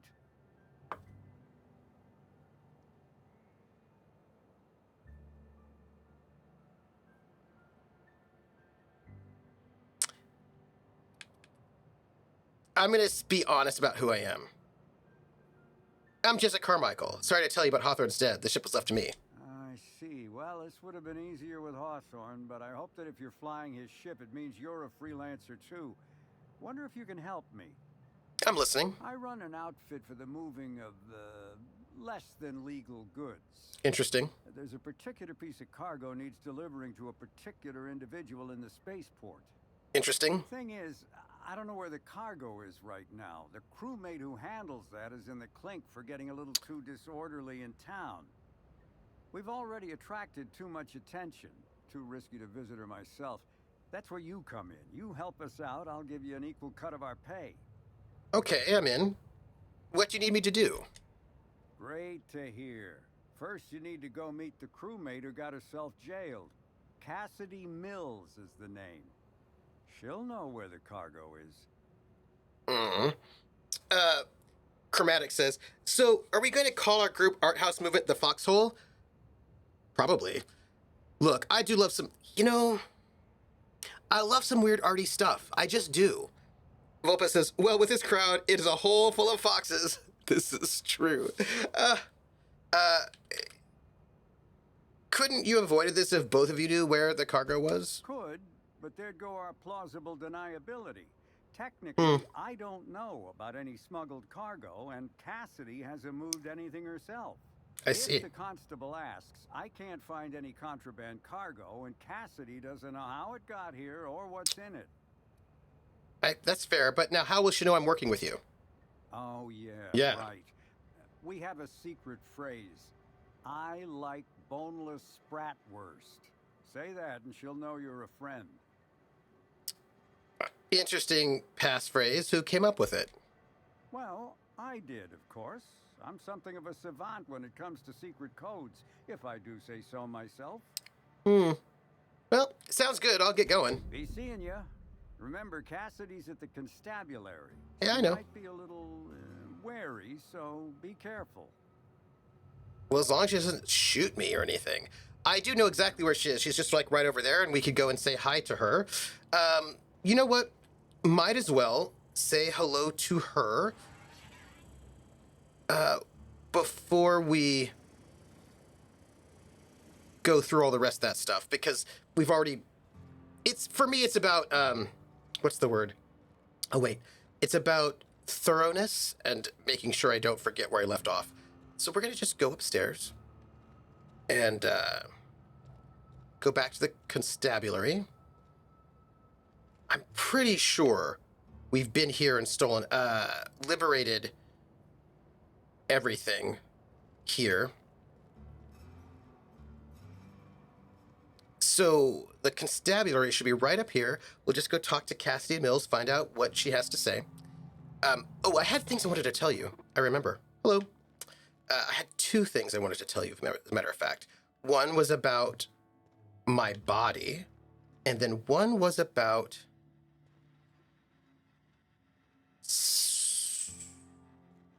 something else. Hello. Gosh, what was it? Don't think I know you. What do you want? One was on body and one was on Traveler. Those were the two things I wanted to tell you. I remember now. Arty stuff is cool, especially the snacks.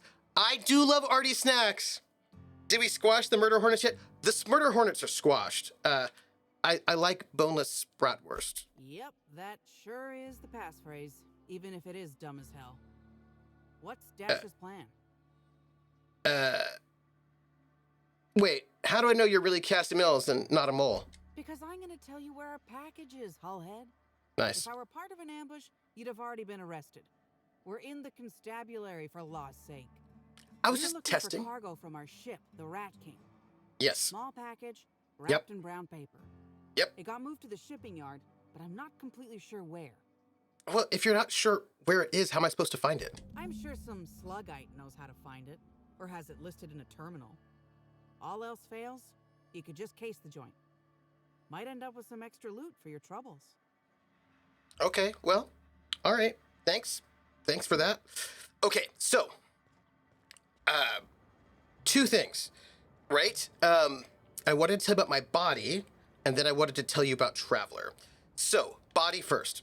This week, also, I just realized something when I was like, I have to tell you this. And I was like, oh, dang, I just realized this thing. So this week, I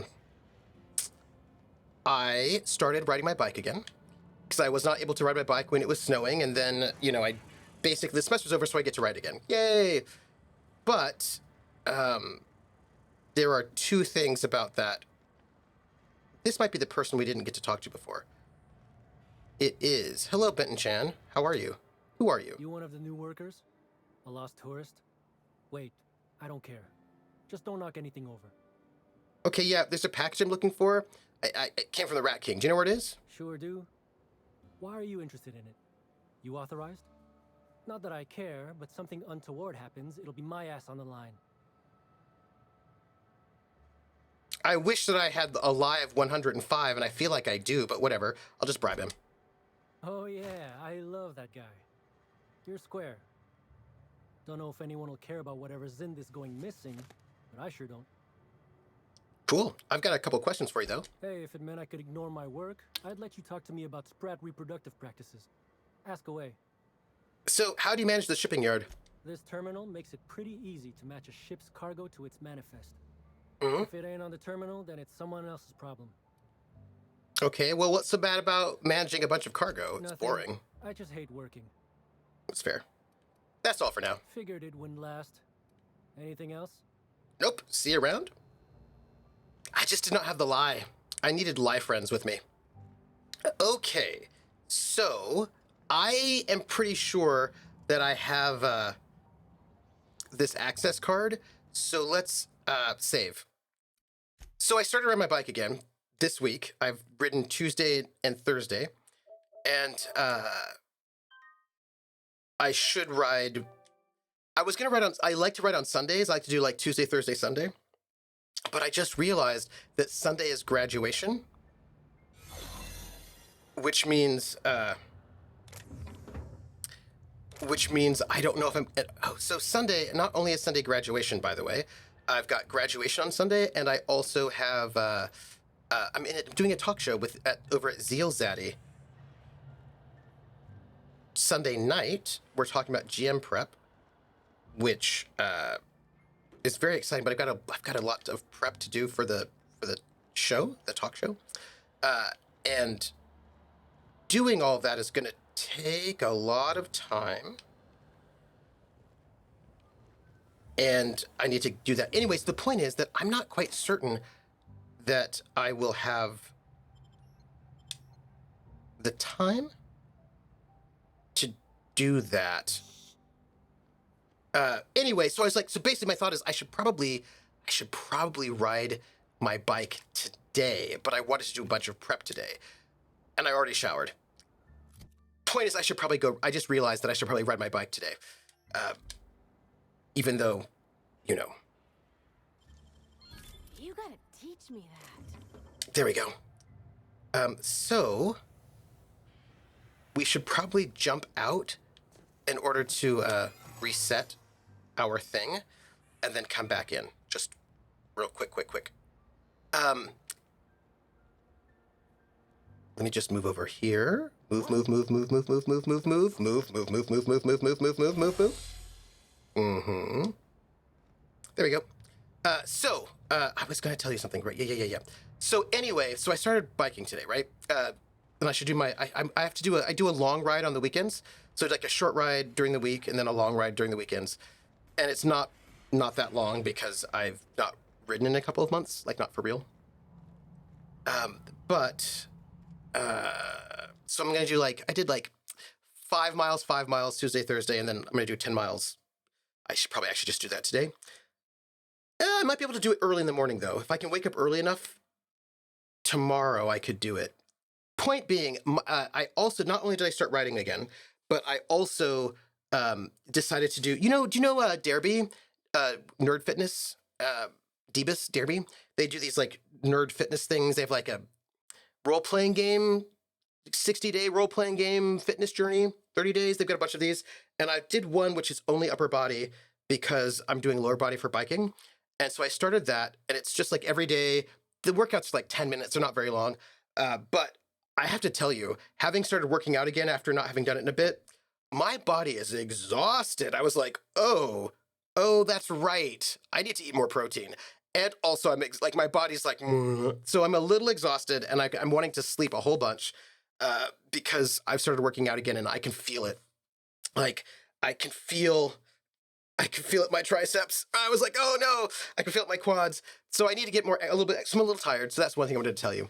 But once I get myself back in the routine, it should be fine.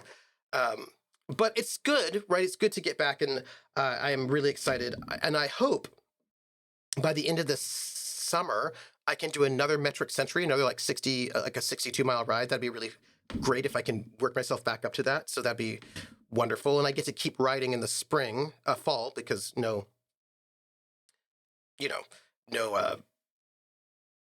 snow. So that's very exciting. Yes. Okay, let's go back in and see what we can do. I also feel like they should probably just not bug us because we have a key card. You know what I mean? Like, we do have a key card, so we are supposed to be here. Well, I mean, I don't think we're actually supposed to be here, but we do have a key card, so. You make it look so easy. I know, it's professional bartender. So, I want to talk to you about Traveler. So, I was going to go and do this big combat thing on this last Friday, and I canceled it, and I'm going to move it to next Friday, and I wanted to tell you why. Because as I was going through the prep for it, because I was like, and I just want to let you know, this thing that I'm talking about is a thing that I do all the time. I just don't do it on stream. I will very often do various kinds of prep to get myself ready for games in various ways, because I prep a lot, which is why I have to do a lot of prep for this talk show about prepping, by the way, because I will tell you about that in a second. Anyhow,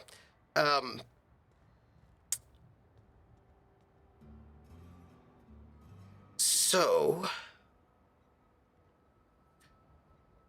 there is something to steal right over there, and I would like to steal it.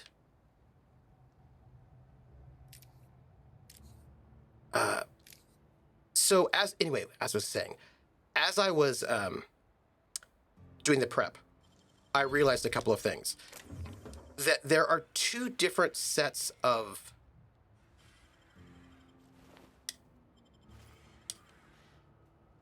dogfighting rules in Traveler, Mongoose Traveler.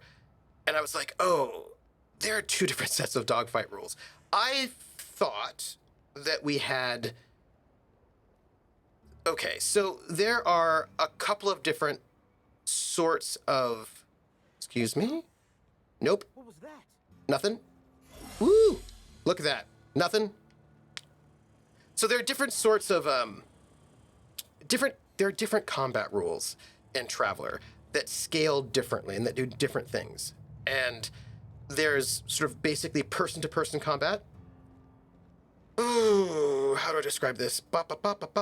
Okay, many space games will have two sets of combat, right? Person-to-person and ship-to-ship. Job's coming along well. No sign of the constable, which really makes me more nervous. I thought I had it. No?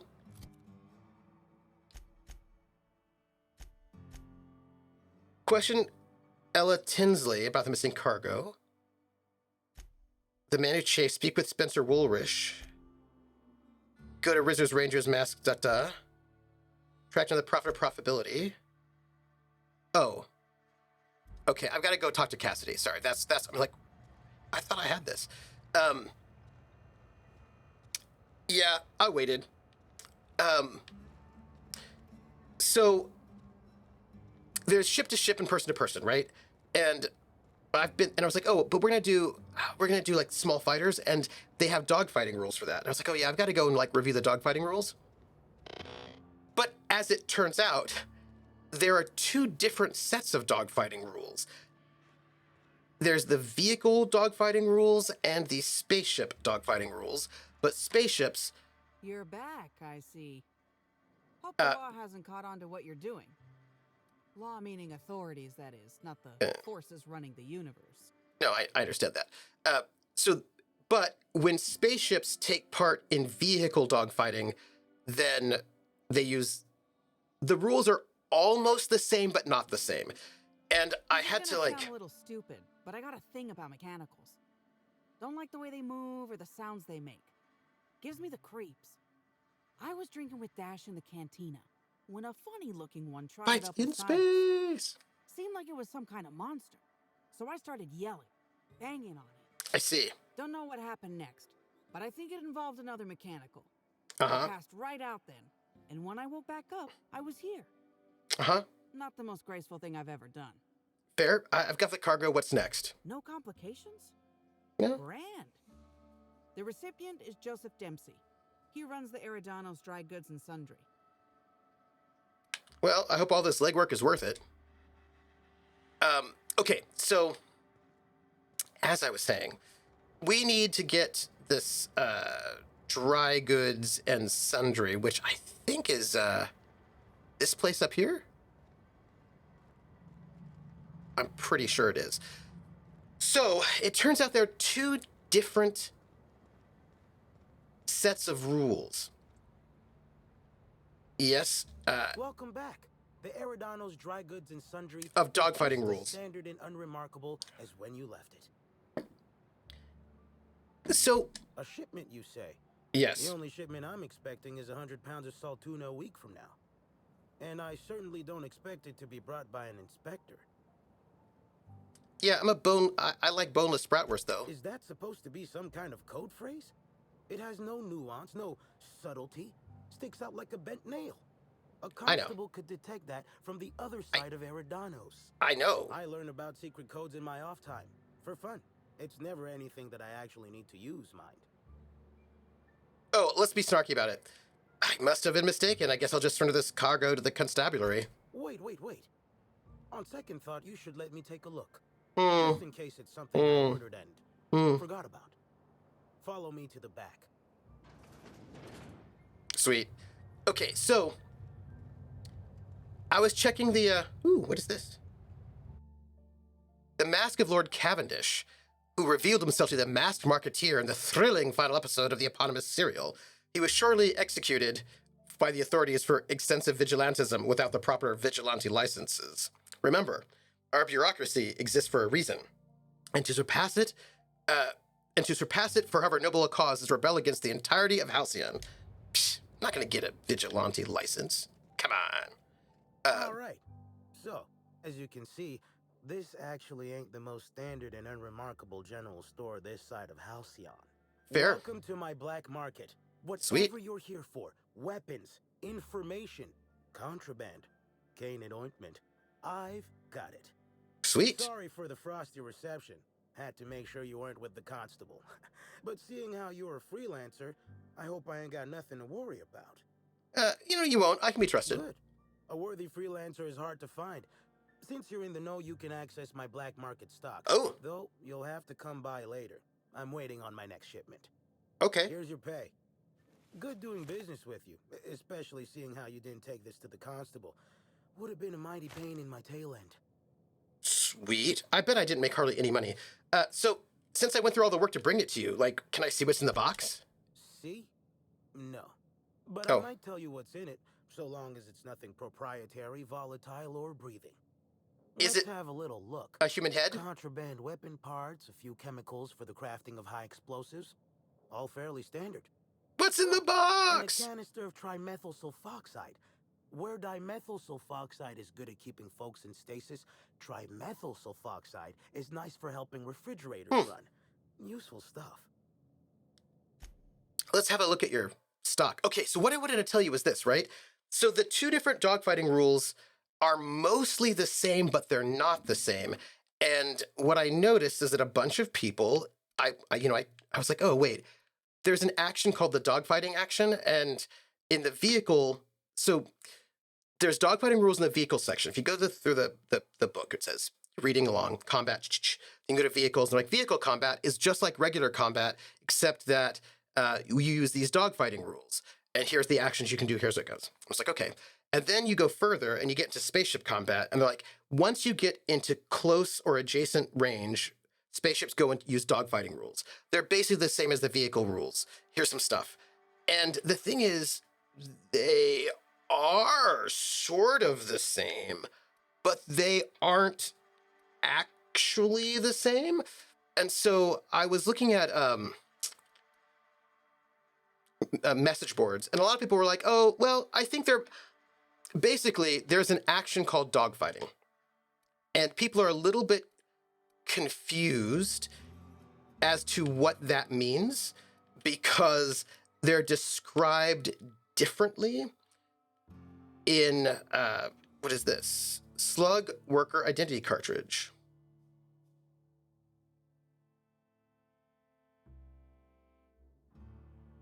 Let's just buy that, it's free. I feel like, why not? Also, this is a level 34 two-handed melee weapon, and I would like, it's very expensive. I would like it, but it's very expensive, so I'm not going to buy it because I don't have that kind of money. So let's not. Yeah.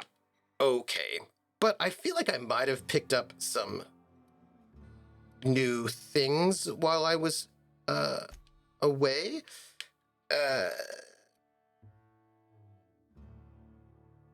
Let's sell that. And we'll keep that for now. And great. Awesome. Okay, so I was talking about oh, you know what? I feel like I've been in here. I think I snuck around and found my way into this place. I just didn't know where it went to. Interesting. Yeah, I have been in here. You can tell, because I looted that box already. Interesting. That's where this is. Got it. Nice, Joseph Dempsey. So anyhow, this is I'm getting to a point here. So,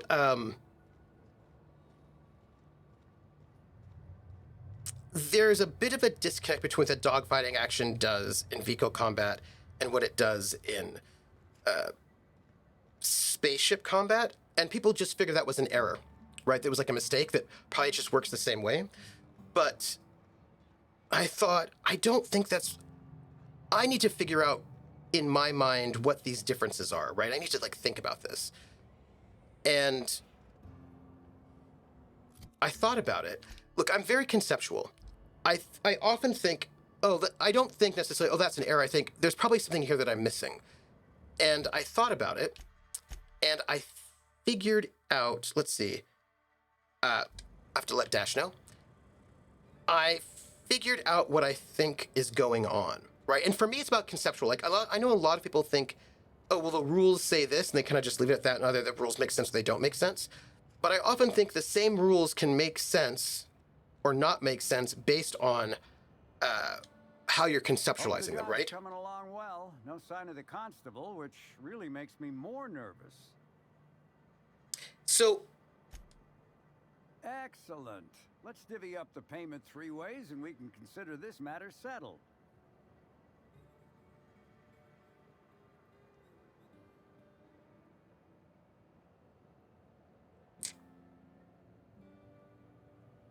If I give 200 bits, I'm basically making no money. It's fine. Thank the law. Should be just fine. enough to get Cass out of her damn cell. It's fine. I guess breaking even is better than leaving with your partner in the clink. Yeah, we just You might not be hard, broke even. but you can sure resolve a problem like he could. Maybe better. Thanks again for all your help. Cool. Okay, so let me see if I can explain this to you, because it might be useful. So, they say that vehicle combat, so we're thinking about, like, all that stuff, uses the exact same rules as person-to-person combat. But there are a couple of extra actions, right? They say that, for example, excuse me. Ooh, nothing interesting. Let me get back down here and back right back out. Hold on. I'm going to have to concentrate on this, so I have to tell you this thing first. So here's how it goes. When you go into vehicle combat, which is called dogfighting, there are, so in Traveler, by the way, one of the reasons why I decided to move it from this last Friday to next Friday is because I actually want to go through combat and actually explain it to you as for the audience, not just like when I normally do combat for myself, I'm like, let me just run through to make sure everything works. But what I really want to do is actually make it a combat tutorial for everybody so you all understand how combat works. And so I was like, okay, I'm going to need some extra assets. I need to do some stuff. So, you know, in Travel, you have a significant action, a minor action. You can take one significant, one minor, a number of reactions, and then any number of unlimited free actions. You can also trade in your significant action for 2 minor if you wanted to get a total of 3 minor actions. And the dogfighting rules say that it is a minor action to control the vehicle every turn, unless you're going to do something really outrageous, in which case it's a significant action. And then dogfighting is considered a significant action. And dogfighting is about maneuvering to put yourself in a position to attack the other person, right? To get in front of them or behind them or on their side, whatever. And there are all these rules about what happens with the dogfighting thing. So then in the space fighting rules, it says that dogfighting happens automatically, and you roll dogfighting at the beginning of every turn. It's basically like it's not a significant action that you have to take. It just automatically happens. And so people are like, oh, is that a mistake? That must be a mistake. It must also be a free action for the vehicles since they're the same system. But they're not the same system, actually. They look like the same system, but they're not. So I was thinking a lot about this, and I was like, okay, well, this means I probably have to do hey crit. So I was like, okay, so what does this mean? Because it does also say that spacecraft can partake in the vehicle dogfighting. So what does that mean? So this is how I figured it out in my mind. And this is, I've not heard anybody say this yet, because I was searching.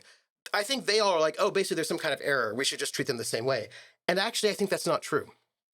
I think the difference is that vehicle dogfighting happens in atmosphere, and spaceship dogfighting happens in space. So if you have a spaceship that is fighting in atmosphere, it's going to be using the vehicle dogfighting rules because it's in atmosphere. And I think the difference is that dogfighting, which is maneuvering around, right, is a free action in space combat, and that in vehicle combat, you must spend a minor action to keep control of the vehicle every turn, and dogfighting is a significant action. I think that is about atmosphere and gravity, right? That you actually have to spend a lot more time concentrating and controlling your vehicle in atmosphere. It's not as easy as when you're in space. And so actually, I think that is not a mistake. I think that it is a significant action. So the question that I saw somebody ask was like, well, then how can you shoot anybody if you're in dogfighting? And that must be a mistake. And it's like, you can, you have to take 2 actions every turn. And if you take 2 actions, then the difficulty goes up, because I think it's much harder to drive a Jeep and also shoot somebody than it is to be in space where you've got conservation momentum and all of that. So, and also I think and also getting out of dogfighting is much more difficult in space. It's like in space combat, you cannot leave dogfighting unless somebody lets you go, whereas it is a specific choice in vehicle combat. I also think that in vehicle combat, I have to think about this some, but I think we're also going to be getting, because they're just like different rules for speed, and they're also different maneuvers, things like weaving through obstacles. So I actually think that the vehicle combat stuff also incorporates, although not explicitly, chases, right? So I think it's just I think it's actually quite different, even though the word dogfighting is used in both, and spaceships can engage in vehicle dogfighting. So I realized, as I was going through all these things to really conceptualize it, that any fight that happens between these 2 dropship fighters, these serpent ships, in the game on the Friday that when we come back is going to be vehicle dogfighting because it's going to be an atmosphere.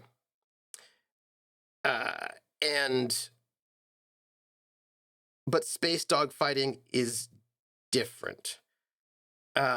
So what I realized I needed to do was to set up examples of both. So I want to set up everything. I got maps, I got stuff going on. So I want to set up a combat example of them in atmosphere and then also in space. I figured I should probably go and do like, so basically I want to set up a bunch of different combat examples, and I want to have like a new overlay, and I want to, if like, there's a bunch of stuff that I'd like to do for like, sugar, right? Like extra stuff. Like if I can do it to make it easier for you all, then I will, to make it really clear how these things work. And if I could, I'd go all the way from like, I have a dream. The dream is that I'm able to do a ground combat, like person-to-person combat, really explain how that works with both NPCs and also animals. Vehicle combat with vehicles that are made to, that cannot fly in space. Vehicle combat with spaceships, space combat dogfighting, space combat not dogfighting, and or a mix of both, whatever. And then maybe even like, depending, we'll see how long these things take. But I would really like to set up all of these examples so that you all can see them. And if I do it right, I can then, it'll be like a good resource for people who might want to see at least how I'm interpreting some of these rules and why. So that's what, and I was like, so I can't do that. I was like, I can't do that yesterday. So like, I need, now that I know that there's like these things really, these two things are different, I'm going to need to, I need a little bit more time. So anyway, that's the reason why we didn't stream yesterday, because I want more time so I can make a much better thing for you, because I want it to be really good. Oop. Okay, here we go. We're going to do a quick, see what we can see, get as much stuff as we can while we are here. So anyway, that was part of what I wanted to tell you, is that it's a much, and it's really tricky because I don't actually think that it's super complicated. That's not necessarily my impression. It's just that there are these differences, right, that sort of show up. Look at all of the things that we acquired. Okay, we've been through all of that. We're almost done, I think, with this area, which I'm feeling really good about. Why are there marksmen here is what I want to know. So I was thinking about how I'd like to present this, what I like, because I would really like to make this very, very informative and cool, as well as just good practice for me, because I always do practice myself. Something I regularly do. I just thought it would be very nice to, hello. I just thought it would be very, very nice to also make it something.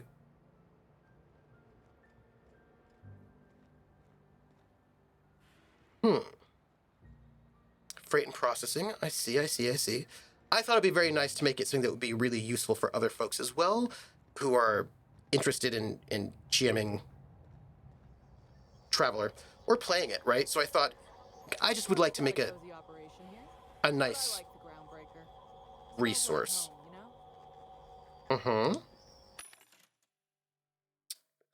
Lots of things. I mean, I don't think I'm going to buy any of these things because I feel like I need much higher level things than they will have here for me.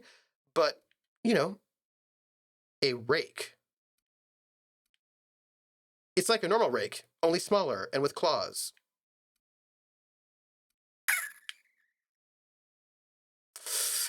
Oh. Ordnance control, helmet platinum, aramid ballistics. I'm going to buy this. I think I could use it. I tend to wear medium armor. And this is, I don't know what determination is, but I'm going to buy that too. I probably should not have because money, but I feel like that could be really interesting. You can now purchase this restricted stock. A new handgun produced by... Yeah, but it's only level 26, so I'm not gonna. I also don't think I have a bunch of things to sell. We'll sell one. Just one. Because we like to, like, you know, I'm trying to be responsible. And we'll keep all of that because we don't know if we'll need it. And apparently we need to eat food again. Which... Oh, you know what? I didn't realize that these vending machines might have different things. You know, I never buy things because I just don't. You know, I just... What is this? A heavy weapon? All these things are so expensive, though. I don't want to spend that much money on stuff. I feel like, what's the point of that?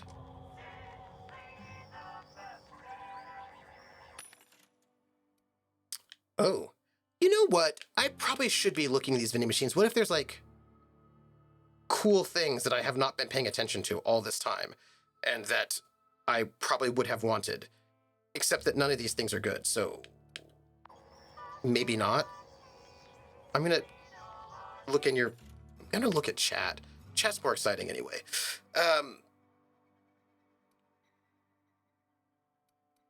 Some of this stuff's not bad. Not bad. But again, not buying it. Have I been up here? If I were the killer, I'd hide the body in one of those crates. No one would find it for years. I am not disturbed by that comment in any way. Like, not at all. Yes, I have been... I've been through all of there. I've been through all of that. So, I think we are very good. Hello, Auto Mechanical. How are you?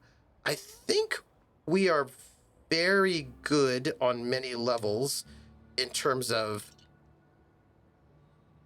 being at a spot where I can get in front of that workbench and just look at chat and see what y'all are doing. You know what I mean? You know what I mean? Hello, Auto Mechanical. I'm gonna save. Save. And then I'm gonna read chat because you all say such interesting things. Who needs buying items? This is what I'm saying. You can just, like, steal them. Crit Twitch, how are you, by the way? Oh. I just realized. There. And, let's eat food.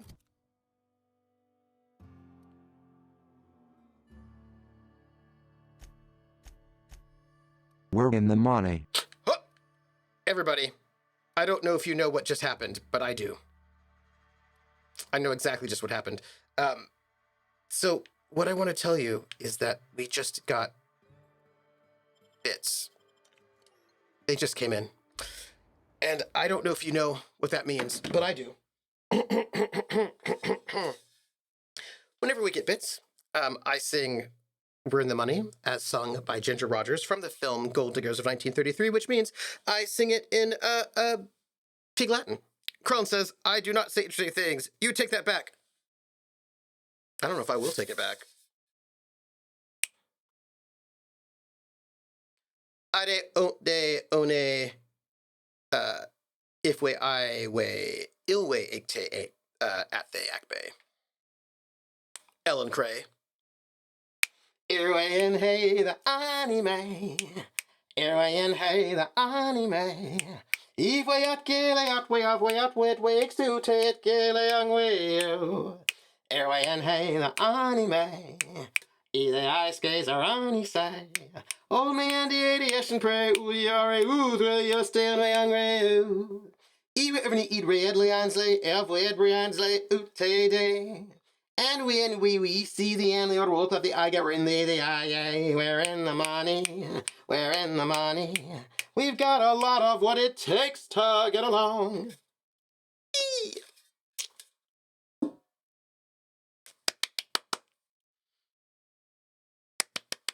Thank you, Krellin. So, as I said, tomorrow night at 8:30 p.m. Eastern over at Zeal Zaddy, I'm going to be on this panel talking about GM prep as I am obsessing about GM prep. So I kind of feel like we're going to come back to that workbench, I think. I kind of feel like hold on. I know I said we were going to come back to that workbench, but I do have that brand new armor that I got that I thought might be interesting to, it was the Aramid. I don't think I need that, but this here, which is like 72, and it may or may not be better than what I have, but I don't know. What am I wearing? I am wearing. So this is 87. Right. I actually think. Let's see what we can do with this, because it might be better. This armor might be better, and if it is, let's see what we can do. We can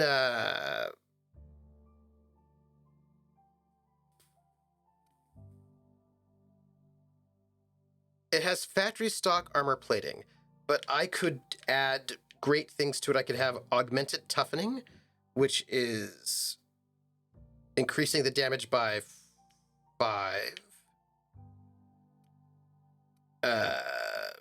I could. Oh, this looks. Ooh. This looks really nice, right? This seems to be a very, very good. Yeah, so I think I should. That's by 3. That's by 3. Yeah, I think I'm going to replace that with this. Let's see, y'all. All right, what do we have for gadgets? We have, what is this? This is, restore some of your, on a critical hit, has effect on cooldowns. Augmented. I don't think I have anything in gadget. Why would it reduce my damage type? When your health drops too low, this mod grants a large bonus to sprint speed for a short time. It has a cooldown. I don't think I care about that. Restore some of your too long didn't read meter when you deal a critical hit. This effect has a cooldown. Sure. Let's do that. This is our skill kit. I think I currently have got like big bonuses to tech going on. This is going to give us dialogue and leadership, which, interesting. Ranged weapons again. I don't care about defense skills, clearly. This is my big improved tech skills, which I think I do want, because I do like that very much. Yes, so let's... What is this? This is our improved tech skills. Let's take that in there. And then I really want the backpack, because I like having more carrying capacity. That is a thing that's important to me. And, yeah, we're just going to backpack. So this armor now should have all of the mods that my last armor did. And I think we should also... Tinkering will improve its business. And I think we should do that. Which one is it? I think it's this one here. Yeah. So I'm going to now just start spending a lot of money to try to improve its armor, because I think I can get it to have better armor than the armor I'm currently wearing by quite a lot. And actually, it's now at max level. Yes. I hope you're all... So this is like 94 now versus that 87. So...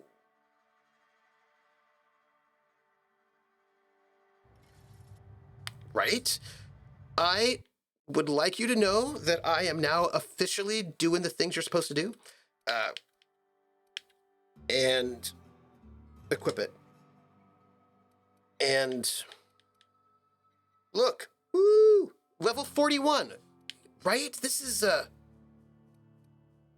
I also think there is this one here, which gives me a bonus to handguns, which is like my thing. So let me tinker. Well, actually, let me break down that one piece of armor. That I just was wearing. Where is it? I just was wearing it too. I think it's this one. Yeah, I'm gonna break that down. Great. And then I'm going to tinker to increase the armor on this brand new, this one. And we're gonna do our best on that and make this armor the best that it can be. That's a 91. I actually feel really good about myself right now. I know this may sound silly, but I do. Ooh, wow, that's a 121. Oh, but it's heavy. Yeah, and I don't know why I'm wearing medium. I do not know what heavy, light, or medium really does for you, but probably has to do with, I have no idea actually why we care about heavy, medium, or light at all. But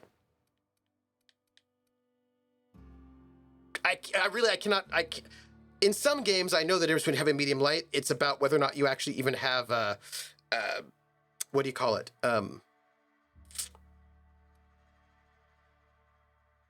Whether or not you have proficiency in heavy, medium, or light in some RPGs makes a big difference. I don't know if it has any difference in this game whatsoever, but, you know, we are going for it, I suppose.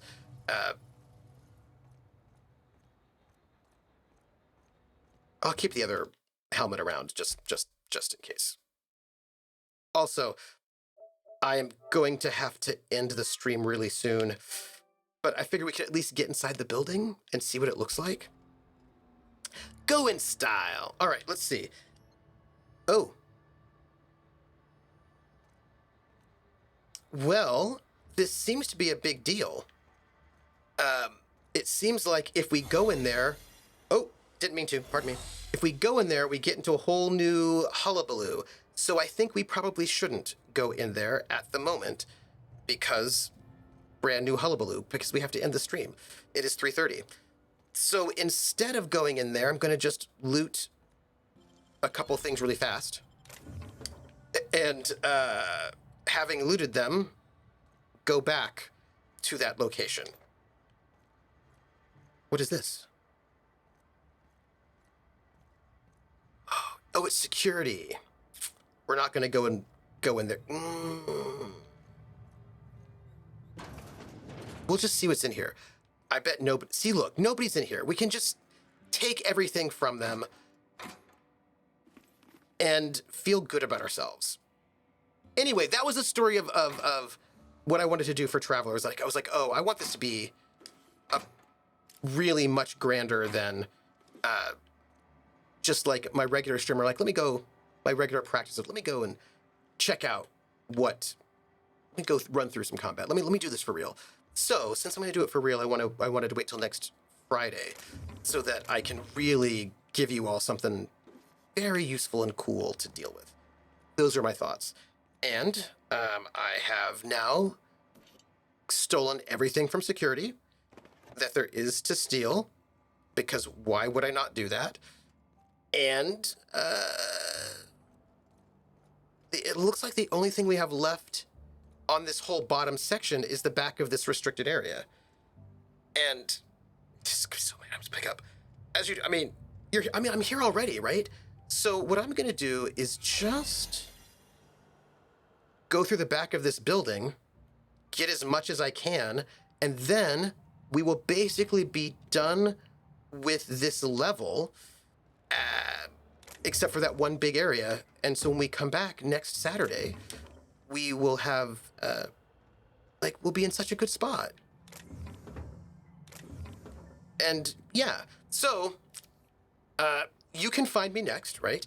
You can find me next tomorrow at 8:30 p.m. Eastern over at Zeal Zaddy, where there's gonna be a panel discussion of like 4 of us maybe, talking about GM prep and notes. And Zeal Zaddy would like us to provide examples of things that we do, which is what I'm gonna be doing for the rest of today.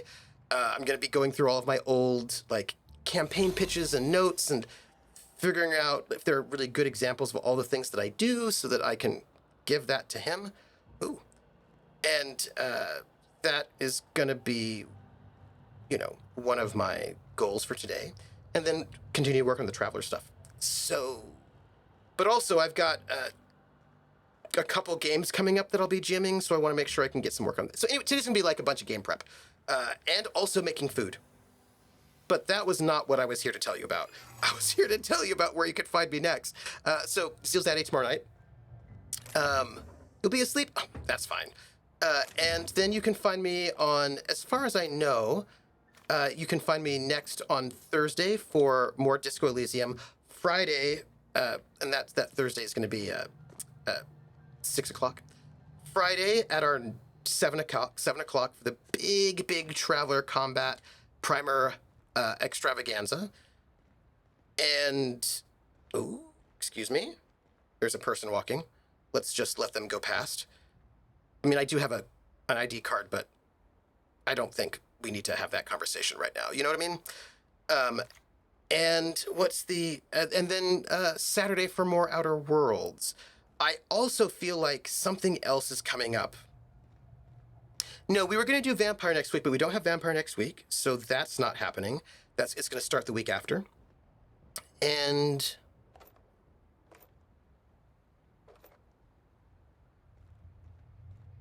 my second show's not starting yet. I actually think that's it.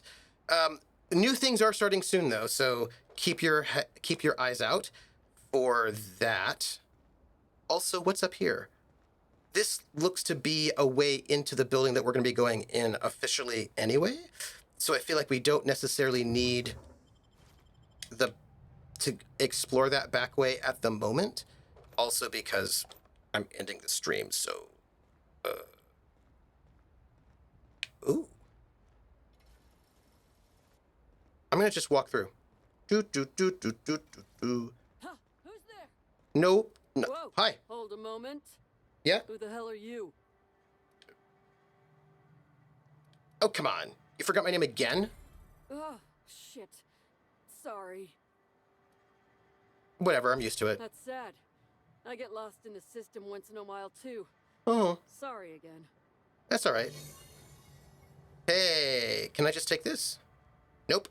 Because they will notice. All of that is very interesting, but I do not think I need to go in there right now, and I bet we'll find our way there when we go the official way in. If not, we know where it is. But look, we have cleared the entire level. We cleared it. And we just have to go in here, and I feel like we have done an amazing amount of progress. Let me save.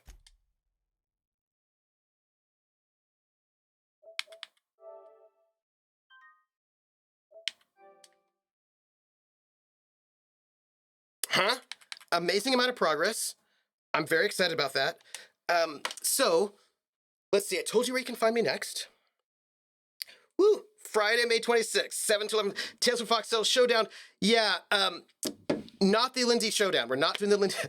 Lindy and I are going to kill each other, but no. So, because we were not going to be doing Traveler next Friday anyway, so I'm going to be doing, rather than the Showdown, I'm going to be doing the full combat primer on Friday. Lindy and I are going to have our Showdown sometime soon. I don't know when that will be. But we're going to have to kill each other, Lindy and I. Lindy needs to do some prep and I need to do some stuff. So Lindy and I are going to do a showdown. We're going to murder each other. I just don't know when that is going to be. Just we've been planning this for months now, and I have like the entire overlay and everything. It just hasn't happened yet.